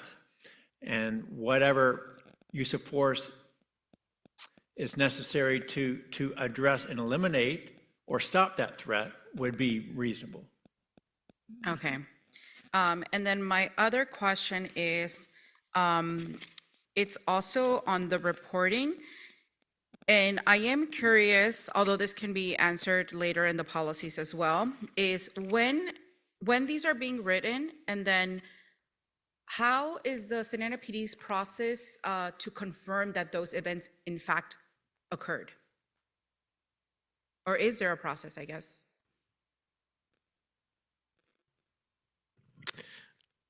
I'm sorry, Commissioner, I don't understand Yeah, the let me, question. yeah, I can be more clear. So when an incident happens and then you are filing the report for describing the details, do you have your officers who used the force or who used projectile, who used the chemical agents inform you how many that happened, or do you watch the video cameras? How do you confirm what to write on the report? So the officer who individually utilizes the force has to write a police report per our policy. That police report is then reviewed by a supervisor, which is typically, not always, but which is typically a supervisor who is also out there at the scene with them. So there's another layer of review of somebody who had firsthand account. Then there's a supervisory review of that process, if you will, the police report coupled with the body-worn camera to verify that everything was as described in the police report. And then from there, it goes to a member of our command staff. That command staff also does an additional review of the reports. In a situation like this where we have a civil unrest situation and we have a lot of force used, typically we'll try to spread that workload amongst certain sergeants. However, those will typically end up filtering to one commander who gets the totality of the day's events and reviews them all and compiles them all for our AB 48 reporting. And so my understanding is that the reports are descriptive of what occurred that day, but they're not necessarily conducting an assessment of whether it was appropriate use of force or anything at that moment, right? It is just describing what happened at the event. I would say every situation is unique, and if a supervisor or an officer or a commander or anybody that's part of that review processes identifies something that could be excessive, that appears out of policy or out of line, they have a responsibility to identify that information so we can address it. And then, of course, we can go anything from there. We can require an additional investigation, additional interview with officers. We may trigger, and when I say administrative investigation, we may open up an internal affairs inquiry as to the conduct of the officer to determine what occurred out there, get more details, interview them, but provide them the opportunity to get their legal representative so we comply with their POBAR rights. So there's an additional triggers that can happen if we see something that doesn't appear to be in line with a report or something. Okay, thank you. I have one more question, but it's more on the policy, so I'll save it actually for later. My other question is, and I don't know actually if you'll be able to answer this given that it seems like we cannot discuss the details of June 9th, but I am curious, It is my understanding, and I have video so I can show you. It is my understanding that the date of the event, there were street closures, and I assumed that it was because to kind of conduct crowd control or deviate people from areas. But what ended up happening was it ended up pushing other people who actually were not part of the protest into downtown, and then they were stuck in the parking lot that is at the east side of 4th Street. And I was just wondering if that is part of the policy when you're doing crowd control for assembly, or maybe that was just an error that happened at that time? Again, Commissioner Mejia, we have generally a policy of not discussing pending litigation specific to June 9th. If the question is just generally processes, I will defer to both Director Morse and Police Department representatives here today. I guess in a more general term, when thinking of policies to ensure the safety of everyone, right, and to conduct detours so that people are moving away from areas in general, I would assume that you want less people coming towards the protest as opposed to the opposite. So you would want people to be away from 4th Street, which was where everything was happening, as opposed to sending people who were trying to leave 4th Street back into the areas that they're not supposed to. If the inquiry is about the June 9th incident, it is pending litigation. And so again, my advice is that the department representatives not answer that question. But again, I'll defer to them if they want to discuss generally processes. Okay, thank you. Those are all my questions. Commissioner Per, anything further? Yeah, thank you, Director Morse, for the presentation. I am very supportive of the recommendations that you're laying out here, and I think it will be worth for us to continue to bring this back as a discussion for the recommendations that the Commission can give. Just general comments. Because I understand that there's not much information we might be able to get given pending litigation, but specifically for the summer, for those June protests, I think that many of us saw the videos, and I know personally of several folks that had injuries, and so, you know, seeing that this is all things that are reported to SAPD, so obviously if an individual was injured at protest, I don't think the individual will come forward to SAPD. So I'm kind of wondering if when we discuss this in terms of policy recommendations, if there's something that the Commission could have in place besides the complaint process, right? I think residents can submit complaints to the Police Commission if there is abuse of force, misconduct. But it is hard to see it, you know, in these official reports, you know, there is no injuries when in fact many of us saw it and know that there are people that were injured. And so that is a concern that I have, just a comment on that. I also remember that one of the downtown businesses reported their windows were broken because of projectiles that were shot at the window, and the projectiles went high. So it's not, to me, that's concerning, because if those were shot above the head, that means that, you know, that shouldn't be happening. There should be happening below that. So there could be many reasons as to why. But I do want us to have a deeper conversation in regards, you know, recommendations. The other one is, I do know that the City Council is contemplating, or will have at some point, some report, town hall hearing on the incidents that took place on the summer protest. So I'm curious if we can also, after the City Council has that type of session, we can, we can have some type of reporting back here that we can take as lessons learned. So correct me if I'm wrong, Deputy City Manager, that I think that the City Council should have something like that coming up, right? I'm sorry, what was the question? When the special session, I guess, will take place for the Santa Ana City Council, I think the Councilmember Vasquez had requested a That will be report. coming at the next city council meeting. Next City Council meeting? Yes. Okay, so I think there will be things that will be helpful there from there for the commission also to consider. But yeah, just in general, just concerns about some of that. But those are my comments. Thank you. Any final comments, concerns from anybody? All right. Just for me real quick, just so we understand the AB 48 process, individual officers that fire the rounds or as the SWAT team that deploys the gas, they fill out their own reports. Those reports are compiled by a sergeant or someone up the ladder, and then that is compiled into the AB 48. Is that correct? Thank you. Appreciate it. All righty then. I guess it's time to move on. Thank you.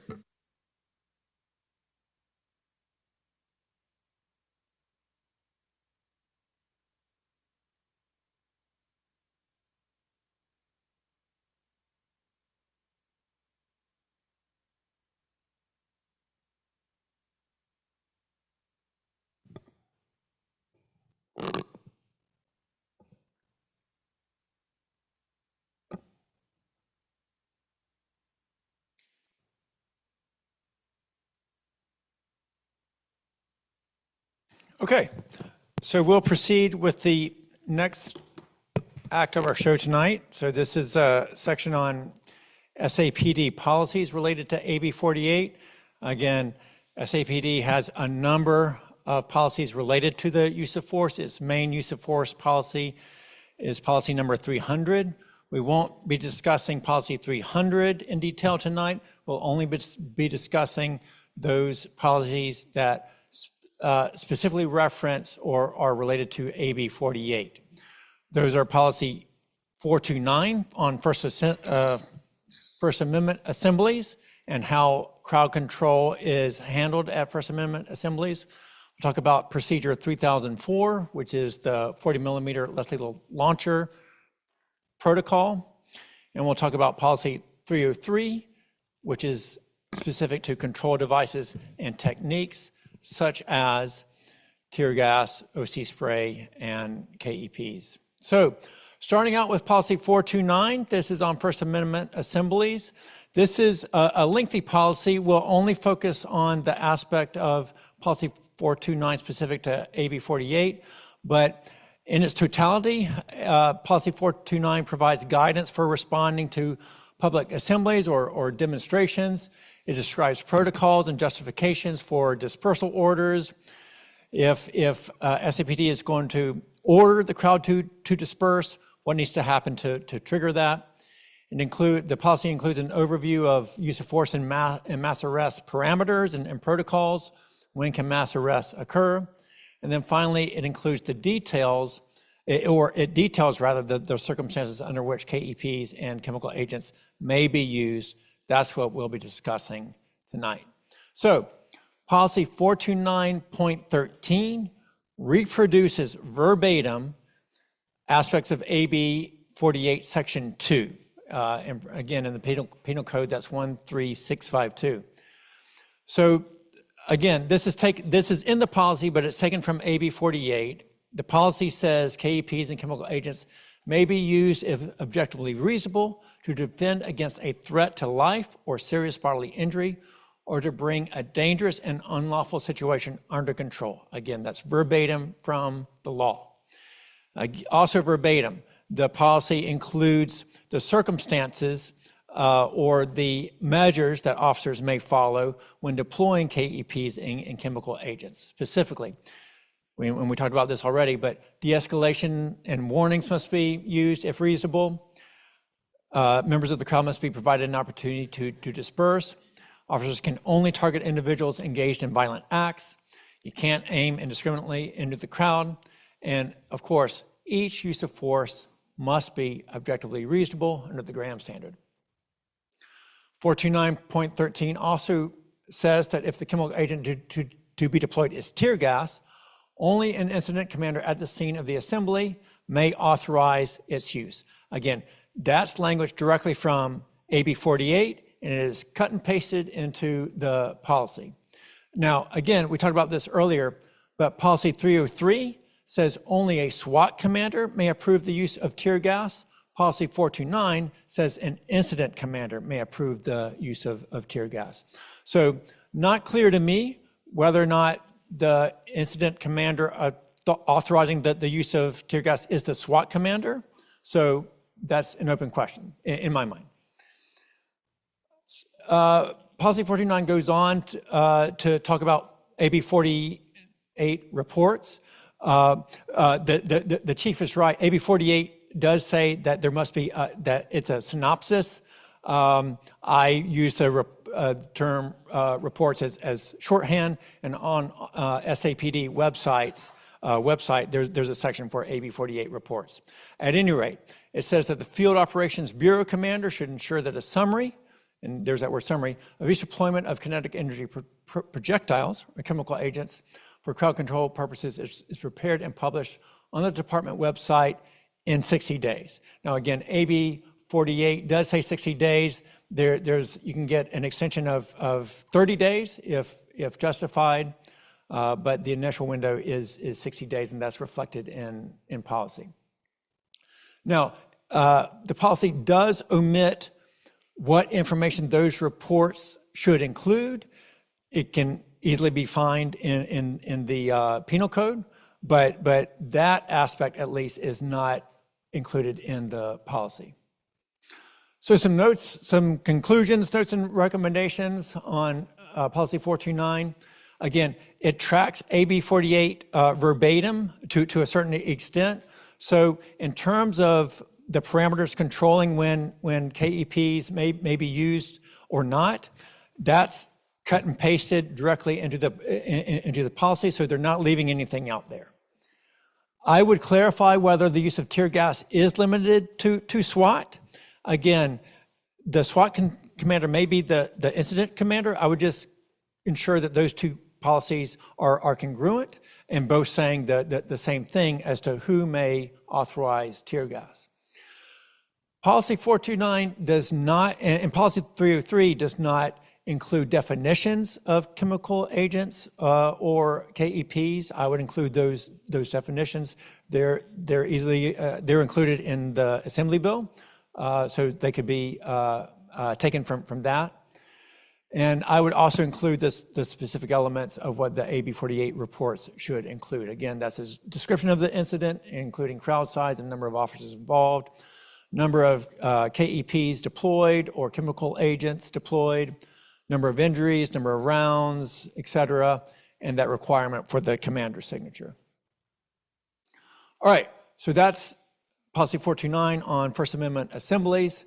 Let's move on to procedure 3004, which is basically dictates how the 40 millimeter less lethal launcher can be used or should be used. So this is a procedure, not a policy, so it gets more into the weeds on how the weapon is aimed, how it's fired, how it functions. It includes a description of the weapon. It's a shoulder-fired less lethal weapon that fires a foam projectile. It is a single-shot only weapon, so if you discharge one round, you've got to reload a single round before discharging another round. It includes its effective range. It's accurate up to 120 feet. I like that kind of detail. And it notes that 40 millimeter is assigned to every patrol vehicle. Here's a picture of what one looks like. Again, it's single shot only. In the bottom left corner, we've got a picture of what a round looks like, and it's got that blue foam tip on the end. So some key points from this procedure. It says, to its credit, it says all 40 millimeter launcher operators shall be familiar with the control devices policy. It says that the device provides an alternative less lethal force option when confronted by a violent subject. It says it should not be used with subjects or it should not be used when subjects armed with firearms confront officers. It notes that if the tactical situation permits, officers should warn subjects they intend to use the less lethal weapon. Again, that's a nod to AB 48, which requires that warning if reasonable. And then the procedure goes on to state, once the subject is down and appears to be incapacitated, the operator should notify assisting officers he has ceased firing so officers can approach the subject and take him into custody. So some more key points from the procedure. It notes that the head or neck should not be targeted unless deadly force is reasonable. It says the weapon should be deployed a minimum of 10 feet away from suspects, should not be fired randomly into a crowd. Again, that's taken from AB 48. It says that to avoid striking unintended targets, operators must consider their backdrop before firing. So again, putting in measures to reduce the risk of unintentional injuries. It says it's not intended to be used for breaching glass, disabling security cameras, or ambient light sources. You can't just shoot lights out with the 40 millimeter. However, it says if considered for a purpose other than its intended use, such use shall be approved by a SWAT commander. So the procedure includes some factors to consider regarding subjects confronted with the weapon. It says avoid using the weapon on subjects with the following conditions, and I like this. Don't shoot people in wheelchairs or in control of a vehicle. Don't use it against people with diseased or weak hearts, the debilitated or the elderly. Don't use it on children or people under 80 pounds. Don't use it against people with neuromuscular disorders, i.e. MS, muscular dystrophy, etc. Don't use it against people fitted with pacemakers or other biomedical devices. Don't use it against people in danger of falling to their death or being caught in dangerous equipment or machinery, and don't shoot pregnant people with them. Again, I like that those restrictions and parameters on when the weapon may be deployed. And I like this also. So the policy includes an attachment or exhibit noting a diagram of key target areas. So red indicates those parts of the body that should not be targeted, head, neck, and green are those preferred target areas of the body. Some conclusions and key takeaways. I like the fact that the policy describes the weapon as a less lethal option. It reinforces aspects of AB 48. Again, it says officers should warn subjects, shall not be fired randomly into a crowd. That's taken from the Assembly Bill. It includes key protocols to reduce unintentional and unnecessary injuries. Again, it includes those parameters, target areas, that 10-foot buffer. And it does include that list of people on whom the weapon should not be used. A few notes and recommendations. So the protocol or procedure does cite to the control devices policy. I would also cite to the use of force policy and the First Amendment assembly policy, because those are also relevant to the use of the 40 millimeter launcher. I would include a reminder that any use of force, including that by the 40 millimeter, must be objectively reasonable. And the procedure includes this language, which I'll read again. Once the subject is down and appears to be incapacitated, the operator should notify assisting officers he has ceased firing. I would expand that. It could be that the target may not necessarily be down or incapacitated, but they may have stopped their resistance and are complying with law enforcement officers' orders. So I would just add, or otherwise has complied with the law enforcement officer's orders or is no longer a threat. So maybe they get shot, perhaps they're not down or incapacitated, but they're complying. I would just notate that. The policy also says that if considered for purpose other than its intended use, such use shall be approved by a SWAT commander. Now, this was in the context of whether or not you can shoot lights out with the 40 millimeter, things like that. I would include a little more clarity here. So it says only a SWAT team commander may approve such use. Again, these less lethal weapons are assigned to every patrol vehicle. So does the patrol officer have to contact a SWAT commander if they want to use a weapon, a launcher for an unintended use? I'm not sure. Maybe it's more practical to get that authorization from the watch commander. And I would also consider restricting unconventional use to exigent circumstances only. And then again, I like this procedure on the 40 millimeter launcher. I like how it includes aspects such as key target areas, individuals against whom the weapon should not be used, maximum effective range, things like that.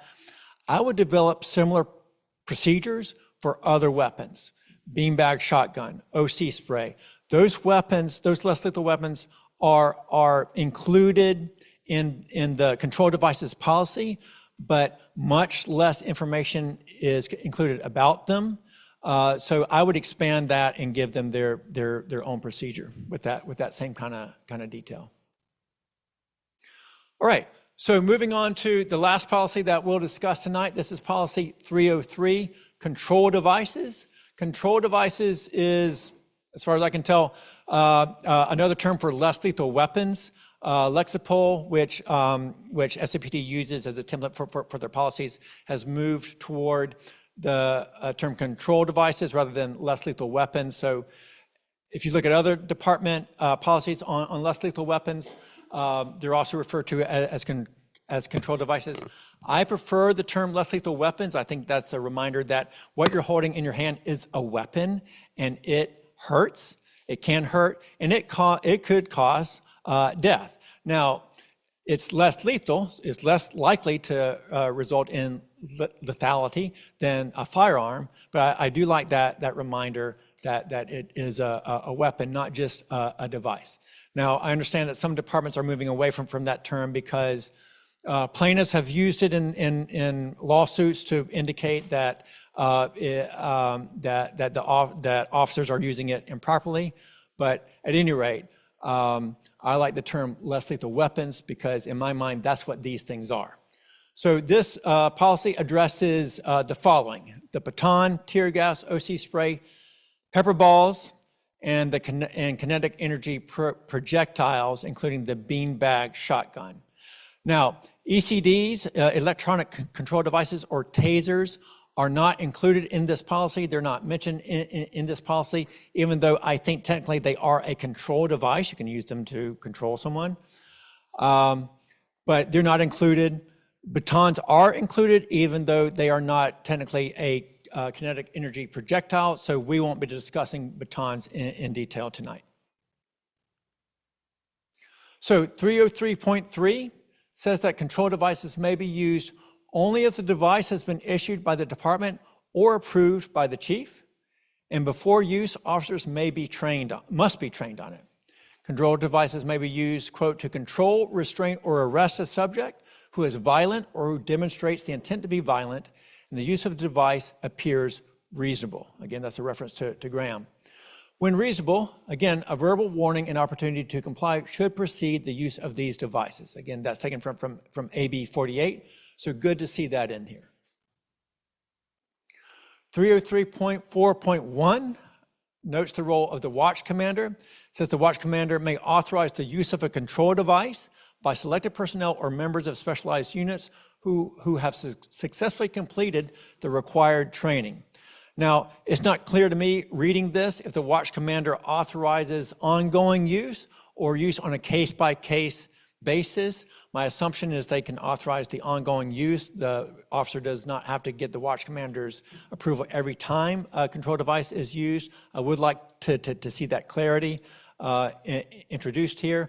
But again, this is Lexipol language. If you look at this same policy from other departments, it says the exact same thing, that lack of clarity is prevalent in other departments' policies as well.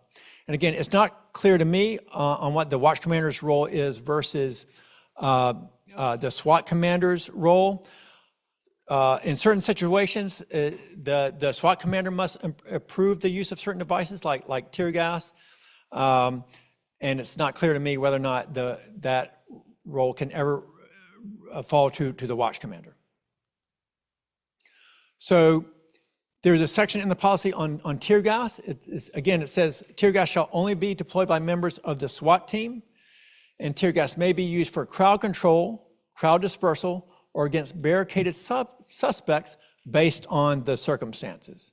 Now, presumably, those circumstances are whether or not that person is creating a risk of death or serious bodily injury, or is creating dangerous circumstances, but that's not clear. It goes on to say that only the SWAT commander, with the approval of the chief, may authorize the use of tear gas after evaluating all the facts and conditions known at the time, along with a determination that such force appears reasonably justified and necessary. Again, it's not clear to me, based reading the AB 48 reports, whether or not the chief the SWAT commander and the chief are actually authorizing the use of tear gas each time it is used. Presumably, the chief is. That's what the policy says. Now, note that policy 429 states that an incident commander at the scene of the assembly, protest, or demonstration may authorize the use of tear gas. So again, it's not clear to me whether or not the incident commander is synonymous with the SWAT commander. Regarding OC spray, the policy says that, as with other control devices, OC spray may be used to bring in individuals who are engaging in or about to engage in violent behavior under control. That's language from AB 48. It says OC spray should not be used against individuals or groups who merely fail to disperse or do not reasonably appear to present a risk to the safety of officers or the public. I like that language. It's taken from from AB 48, so good to see that that's included. Pepper projectile systems, PPS, or pepper balls. So these are plastic spheres filled with OC powder. They're kind of like paintballs, except filled with OC powder instead of paint, and they're discharged from a device kind of like a paintball gun. So the policy says that pepper balls may only be used by SWAT. It says that they may be used to inflict injury. The policy says that the potential exists to inflict injury if they strike the head, neck, spine, or groin. Therefore, personnel should not target these areas. So again, I like that restriction and defining what areas of the body should and should not be targeted with pepper balls. It says that a supervisor shall respond to all pepper ball incidents where the suspect has been hit. And I like this: each deployment of the PPS shall be documented, including situations where the launcher was directed toward the suspect but not used. So according to policy, even if I point my pepper ball launcher at a suspect but don't pull the trigger, I've still got to report that. And I like that safeguard, because I think as an officer, I'm thinking, okay, does this situation really possibly warrant the use of this less lethal weapon or not? So I think that's an element to help reduce unnecessary discharges. The control device policy also addresses KEPs, and I like this language. It says SAPD is committed to reducing the potential for violent confrontations. It goes on to say that KEPs, when properly used, are less likely to result in death or serious physical injury and can be used to de-escalate a potentially deadly situation. Deployment considerations, so the factors that an officer should consider before discharging KEPs: distance and angle to the target, the subject's proximity to others. If that subject is very close to a nonviolent protester, maybe you want to think twice about whether or not that's the appropriate weapon to use. And then also whether the use of the control device appears appropriate, or in other words, reasonable based on ground. The policy says that KEPs may be deployed only, and it has some examples, when the suspect is armed with a weapon, when the suspect has made credible threats to themselves or others, when the suspect is engaged in riotous behavior or is throwing rocks, bottles, or other dangerous objects, or the suspect has already committed a crime of violence and is refusing to comply with lawful orders. So again, I do like to see lists of factors and examples of scenarios when weapons can and should not be used. The policy also includes a section on the beanbag shotgun. It says it shall only be used by SWAT. So on a couple of, at least one incident, according to the AB 48 reports, we did see that beanbag shotgun deployed. Not clear to me if those were SWAT officers deploying it or if those were regular patrol officers. Just an open question. I don't know the answer.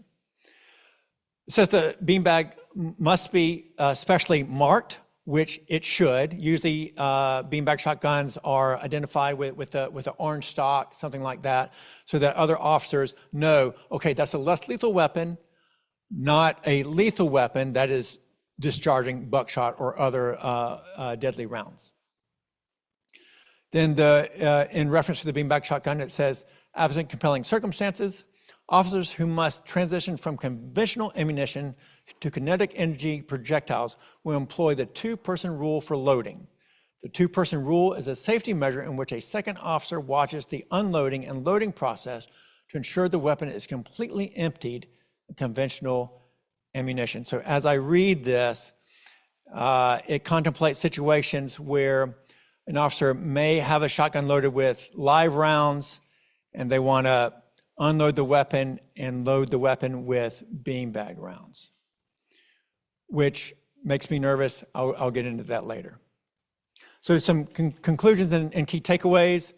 The policy does include important restrictions. It specifies when control devices must, it specifies that control devices must be approved or issued by the department. You can't just show up with your own less lethal weapon unless it's been approved by the department. I like this. Officers who don't pass training are barred from using control devices. If I'm being trained on beanbag shotgun or 40 millimeter or whatever, and I don't pass, I don't get to use that weapon. It specifies that the use must be reasonable. That's a reference to Graham. Good to see that in there.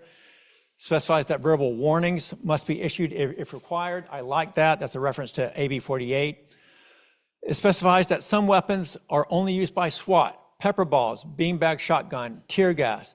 Again, I don't know what's happening specific to SAPD. I know what the policy says. I know that in other departments, patrol officers routinely are issued beanbag shotguns, things of that nature. They can deploy tear gas. If it's true that SAPD only allows SWAT officers to use those weapons, great. I would just like to see that confirmed in the AB 48 reports. Additional requirements regarding pepper balls: supervisor must respond if the subject is struck, and you must document the deployment even if the trigger is not pulled. I like those requirements. So it says control devices may be used to control subjects who are violent or who demonstrate the intent to be violent. So that phrase is not used in SAPD's use of force policy. It's not from Graham. It's not from PC 835A. It does reflect AB 48. I would like some more specificity reflective of those factors enunciated in Graham or PC 835A. So I would define what that means, the intent to be violent, and I would include related factors to consider when an officer is determining whether or not a subject may have the intent to be violent. As I mentioned earlier, I would control definitions in the policy. What is a control device? Does that include tasers, for example? I would define tear gas. What tear gas does SAPD use? I think it's CS gas. I would clarify that in the definition or elsewhere in the policy. I would clarify what chemical agents are available to patrol officers and define CS or OC spray. I would define kinetic energy projectiles. And in the control devices policy, the policy never actually mentioned the 40 millimeter, which is commonly used by SAPD. Again, it talks about KEPs, but I would specifically reference the 40 millimeter and cite to procedure 3004. And then, so the policy does cite to the use of force policy. I would also cite to policy 304 policy. So I think that the control devices policy should reference the use of tasers. And even if it doesn't include requirements regarding tasers, cite to those policies. And that's policy 304 and procedure 3040. I would also cite to policy 429 and procedure 3004 in the control devices policy so the reader knows they can go elsewhere to get more information about specific weapons. I would clarify the role of the watch commander and other relevant supervisors on an as-needed basis regarding the use of control devices and clarify whether tear gas is in fact limited to the SWAT team with the chief's approval. So the policy says that tear gas may be used for crowd control, crowd dispersal, based on the circumstances. It says that OC spray should not be used against individuals or groups who merely fail to disperse. I would clarify that that same standard applies to tear gas as well.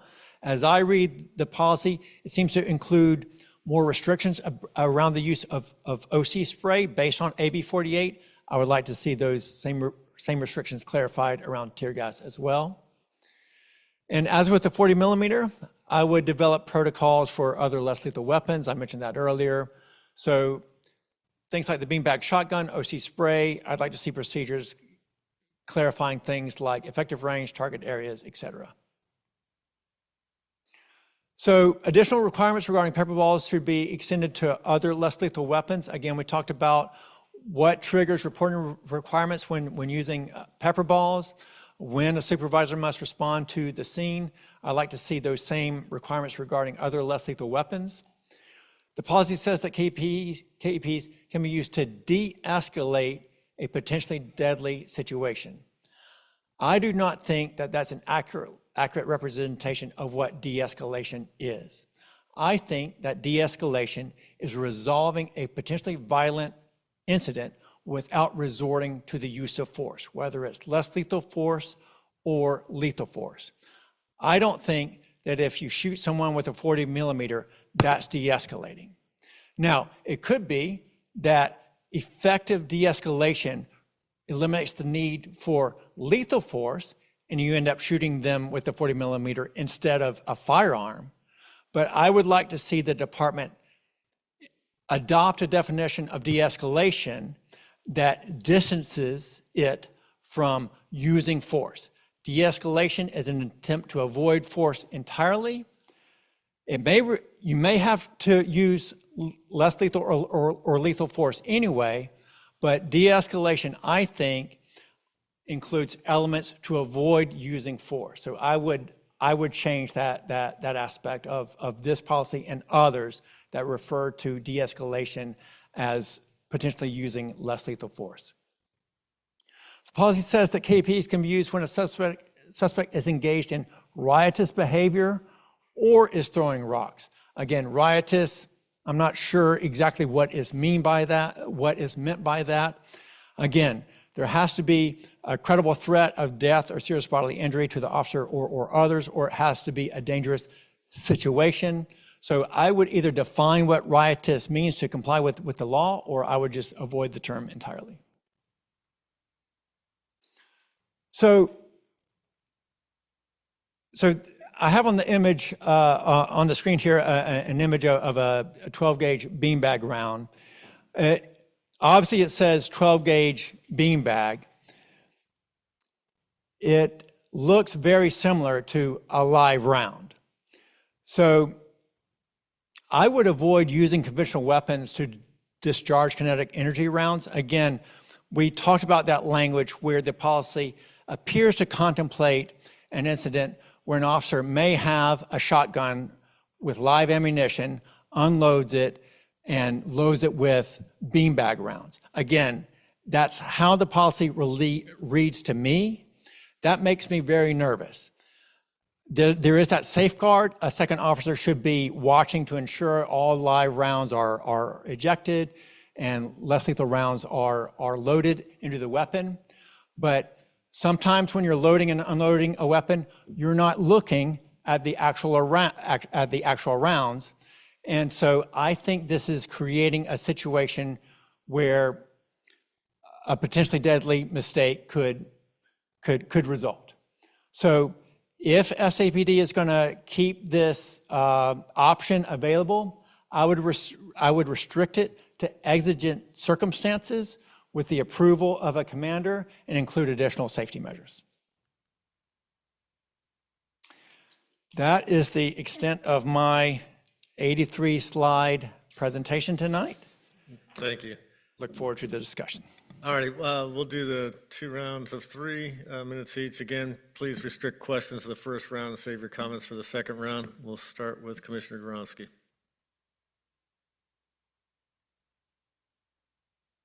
I have nothing, thank you.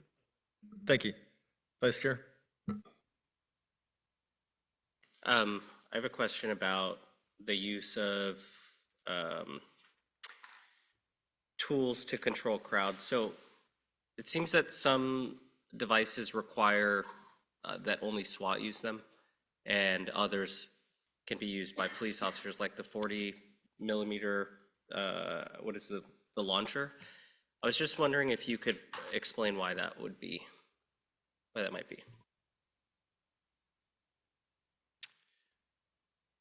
So as it pertains to some of the weapon systems, they are limited to use by SWAT because our SWAT officers tend to have more experience and training with some of these weapons.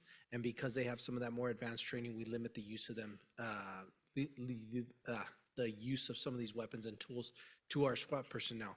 Now, with that being said, we have a part-time SWAT team, which means at any given day during a month, the SWAT officers are commingled throughout the department. So when and if we need a certain tool, a SWAT officer may be working their primary assignment and be able to respond and utilize that tool to support patrol or whatever investigative unit may use it.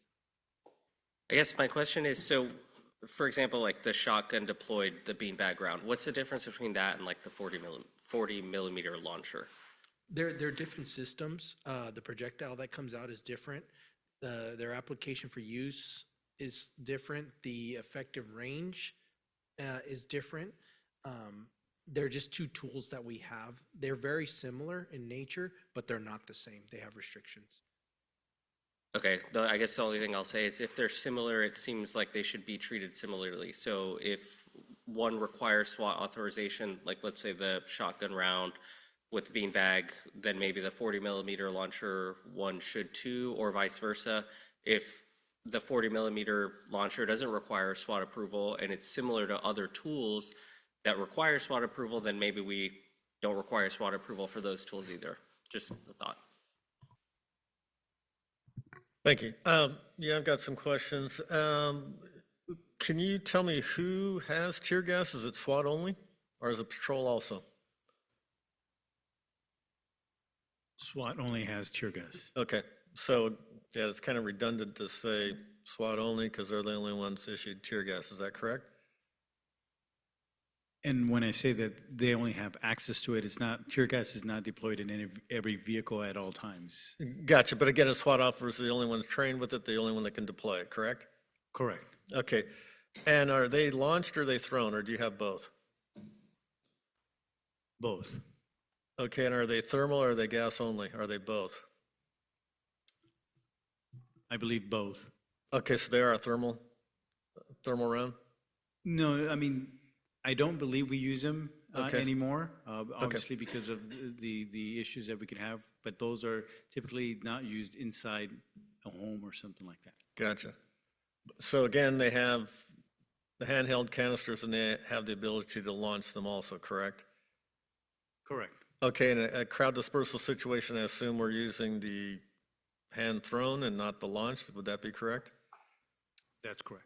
All right, okay. And again, OC, because I see that we never used OC spray in any of these confrontations, and that's close range only, correct?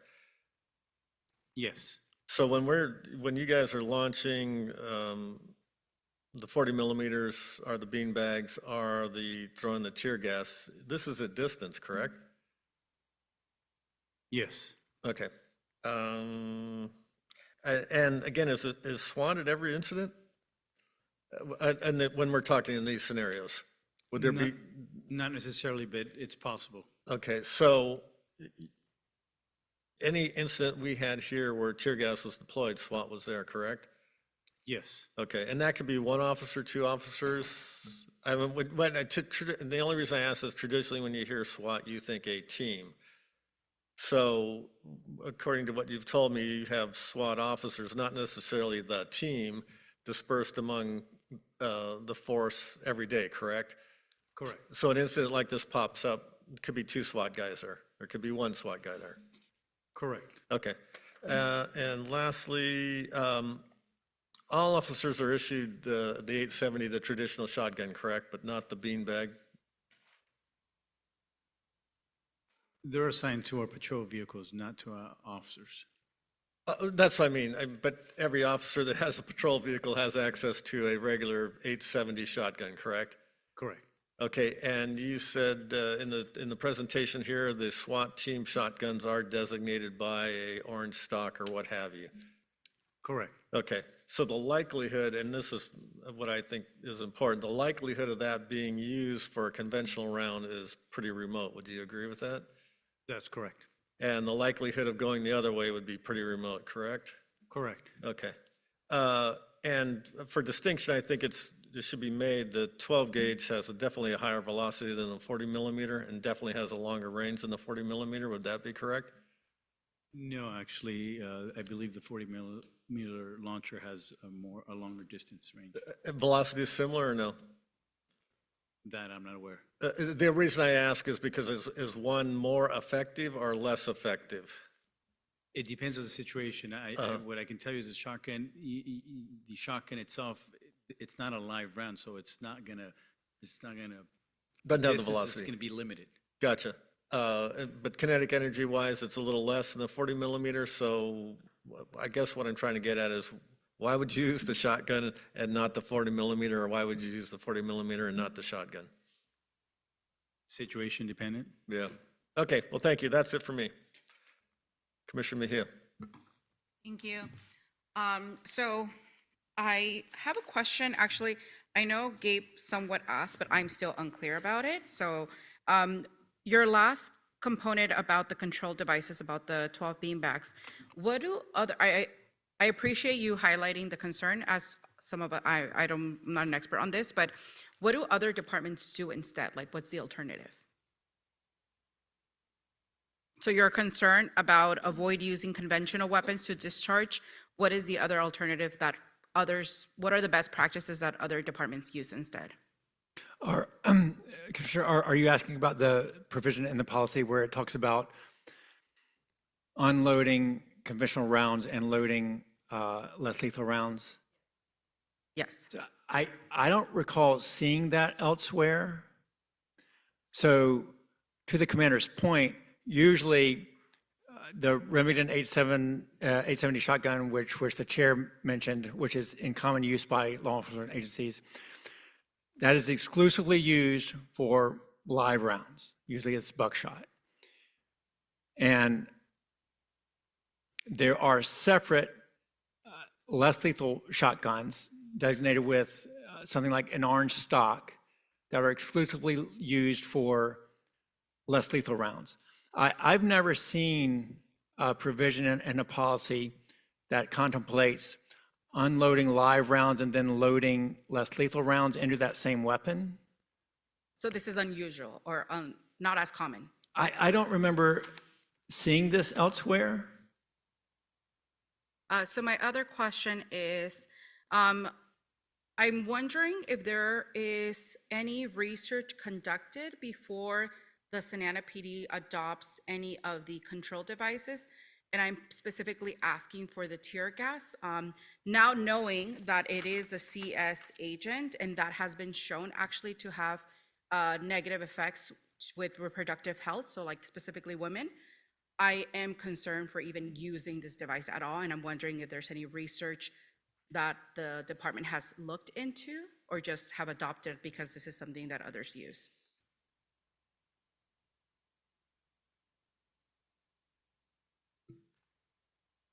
Typically, when any type of tools or equipment that is purchased by the department, there is some sort of research and testing process that goes along with that. Are you aware if this was, if women's health or reproductive health was something that was discussed or came about? I mean, it's a research that has been found, so I'm wondering if the department is aware that this is true. No, I'm not familiar if that was part of the discussion. Thank you. And then my other question is, so when at any of the assemblies that are happening, I assume that it is part of policy for the officer to have their cameras on when using any of the KEEPs? So if somebody's using, the assumption is that their cameras were on? So we would be, if we had questions about specific events or would ask or direct you to audit these reports, would there be cameras or video cameras from the officers who disperse them Yes, for all of them? it's possible, yes. Thank you. That's all for me. Commissioner Syed?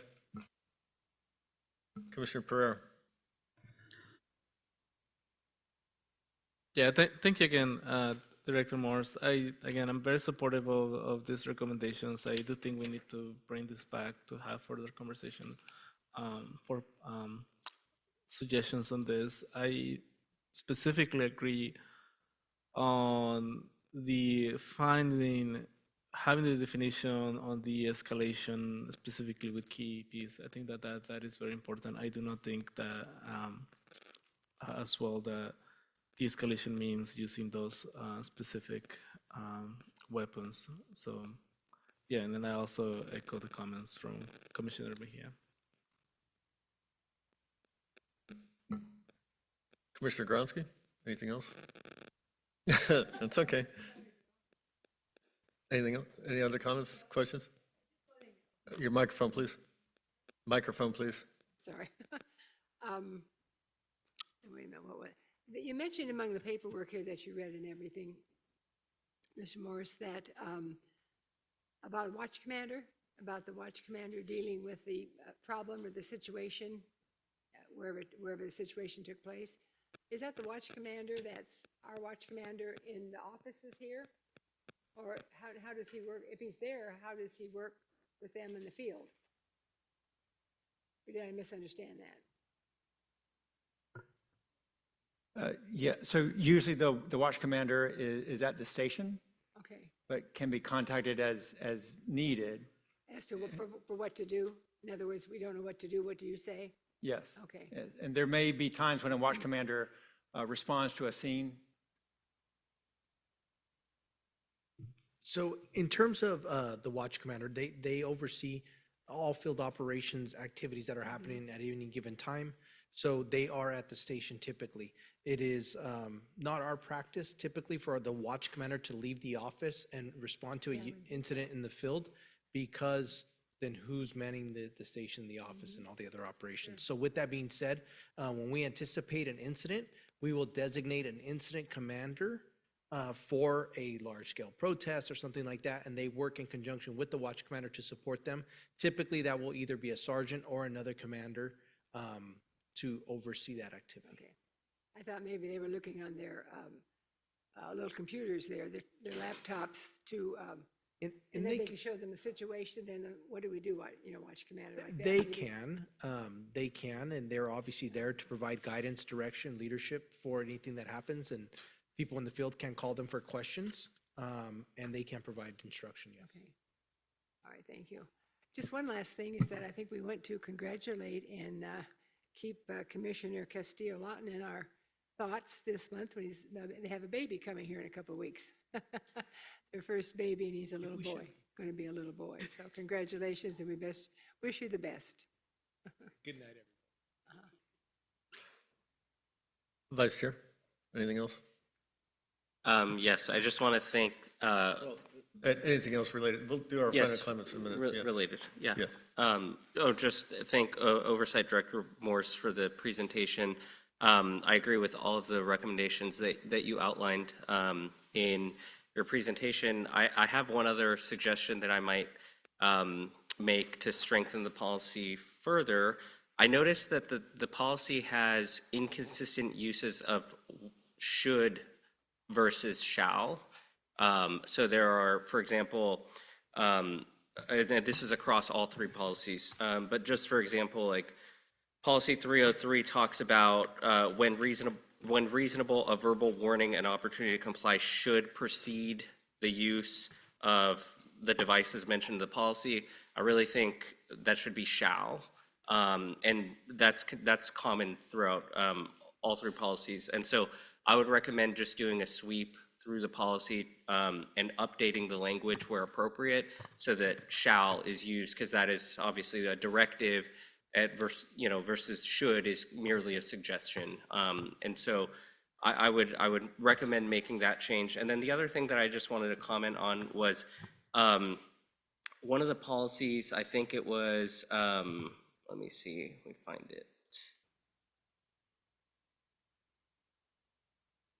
So policy 303 has a provision that talks about cleanup costs when certain devices are used, and I think the devices are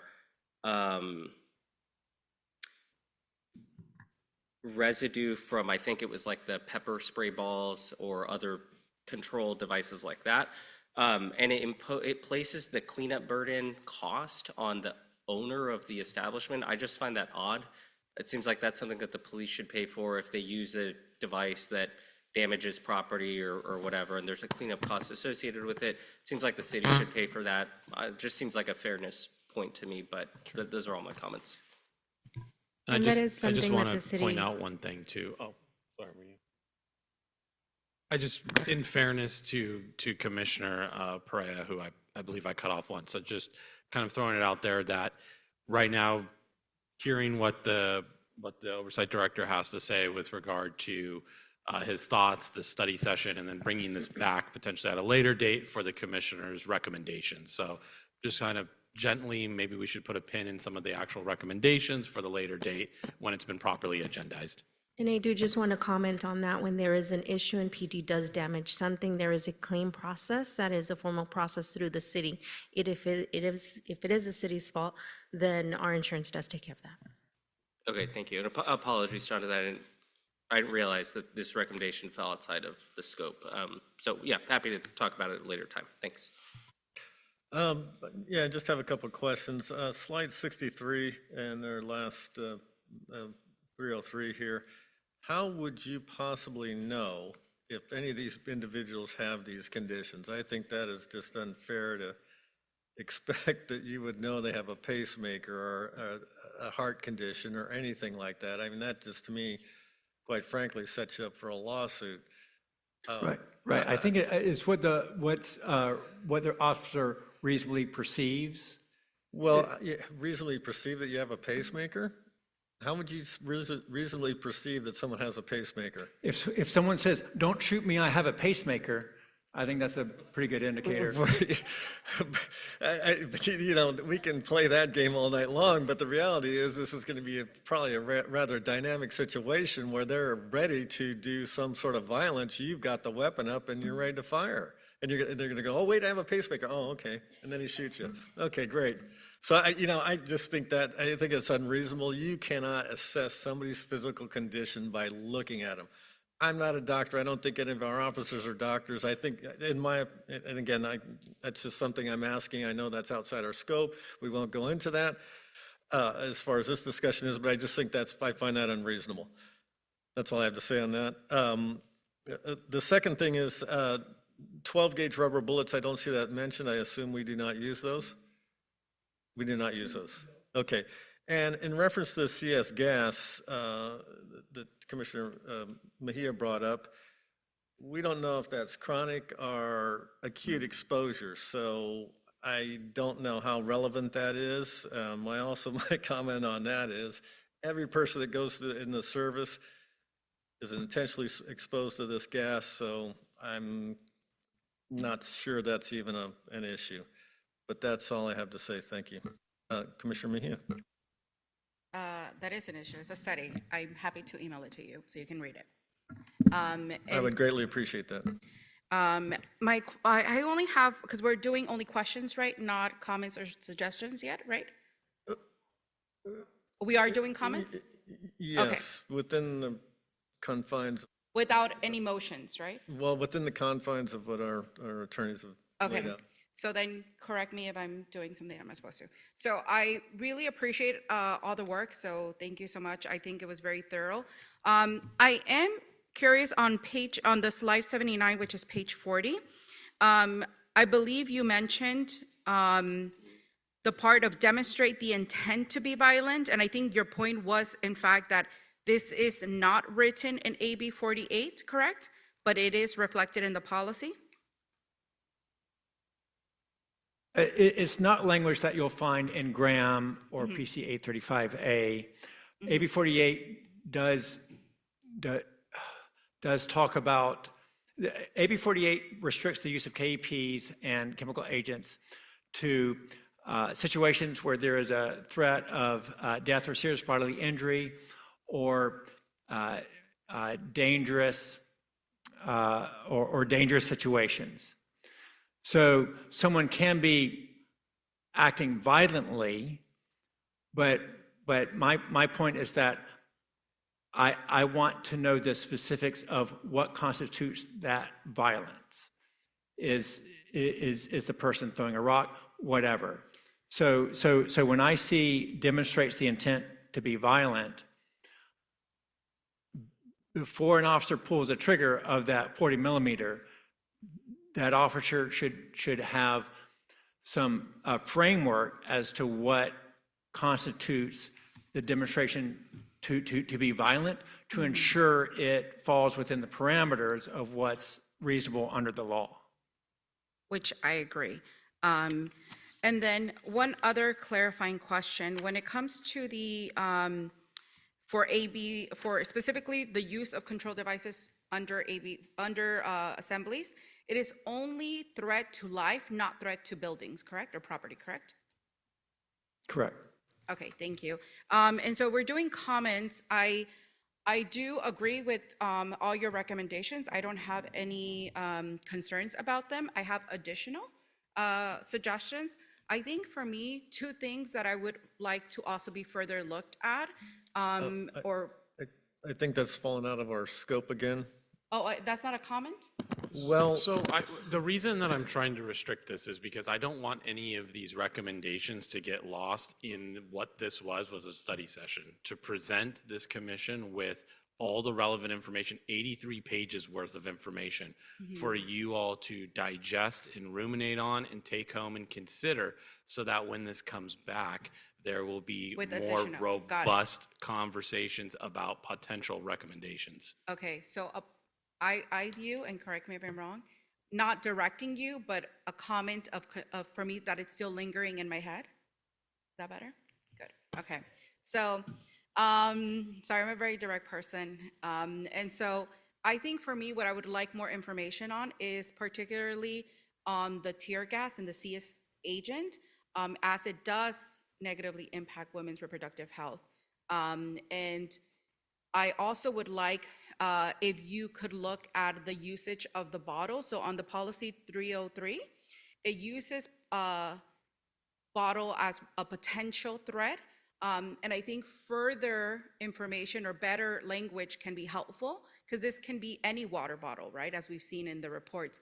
And I think it merits more, a better indicator of what exactly is considered harmful. Because if you have it in the policy, then technically they could be abiding by that policy in terms of the bottle. Looking at my notes. Yeah, that's it for now. Thank you. Commissioner Syed?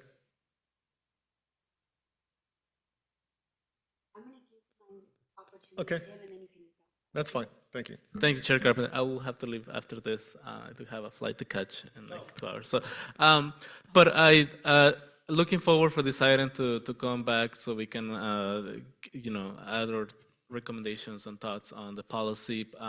I do want to also echo Commissioner Mejia's comment about the tear gas and the impact that it has on people's health.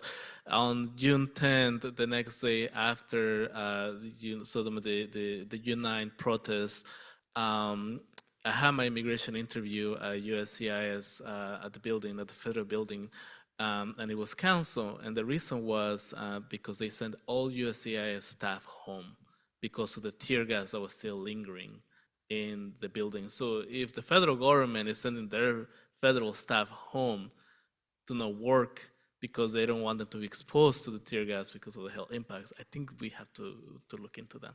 With that said, thank you everyone, and bye.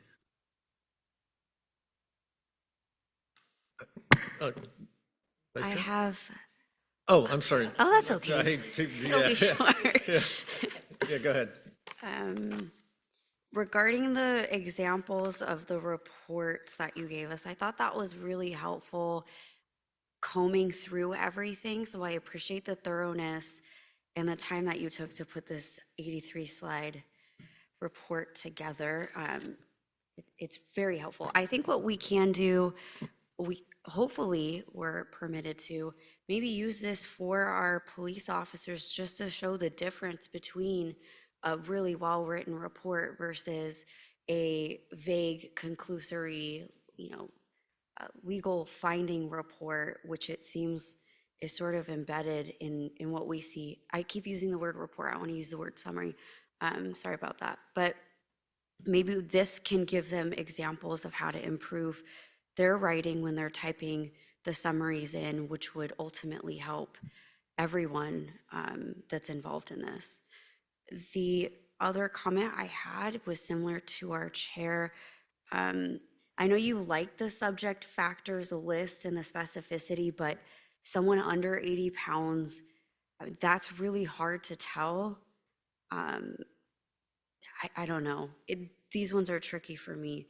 The other one I disagreed slightly with was changing the word control devices to less lethal weapons, but we can talk about that later. Otherwise, I appreciated your recommendations and I would be open to them. Thank you very much. Thank you. All righty, I think that concludes our study session. Again, thank you for your effort. I think everybody really appreciates it. It's obviously you took some some time and thought to put into this.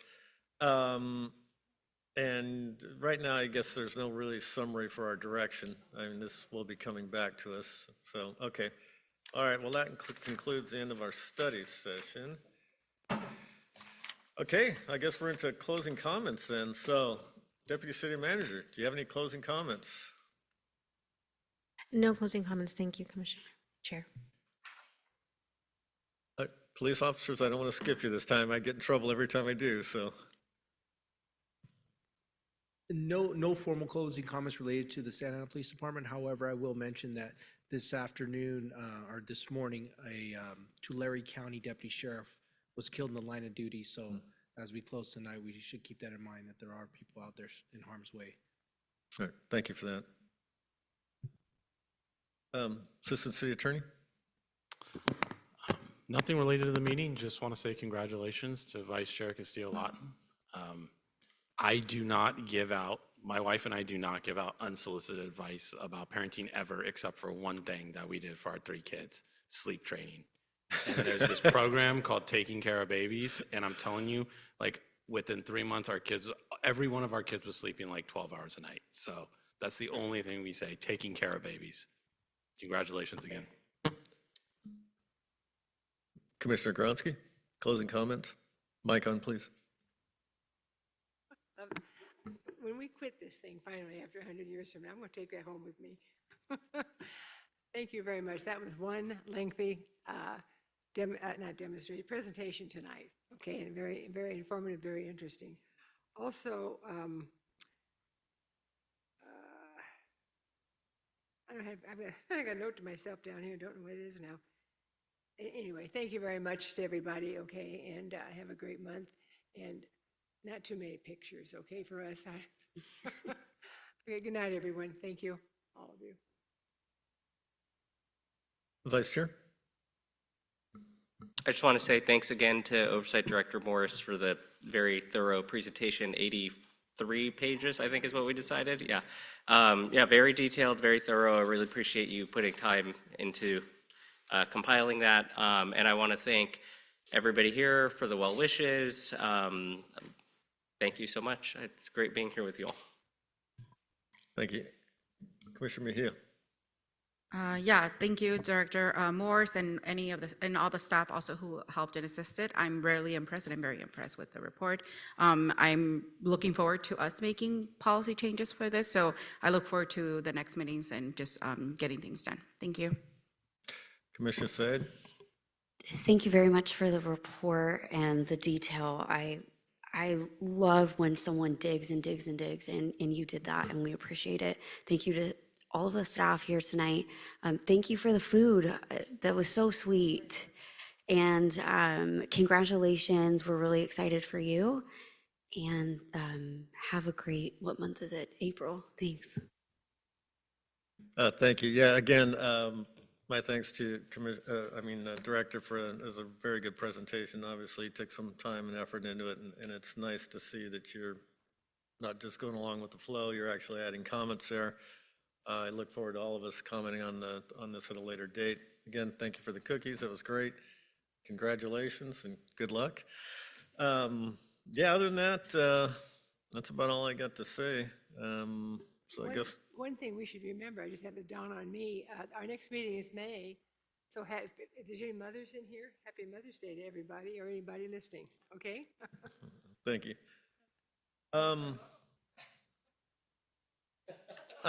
No, I don't have a mother anymore, but anyway, that's another story. Anyway, I think we're good, folks. We'll call it at 8:28. The next Police Oversight Commission meeting is scheduled for Thursday, May 14th, 2026 in the Council Chamber at 5:30 p.m. I hereby adjourn the meeting at 8:29.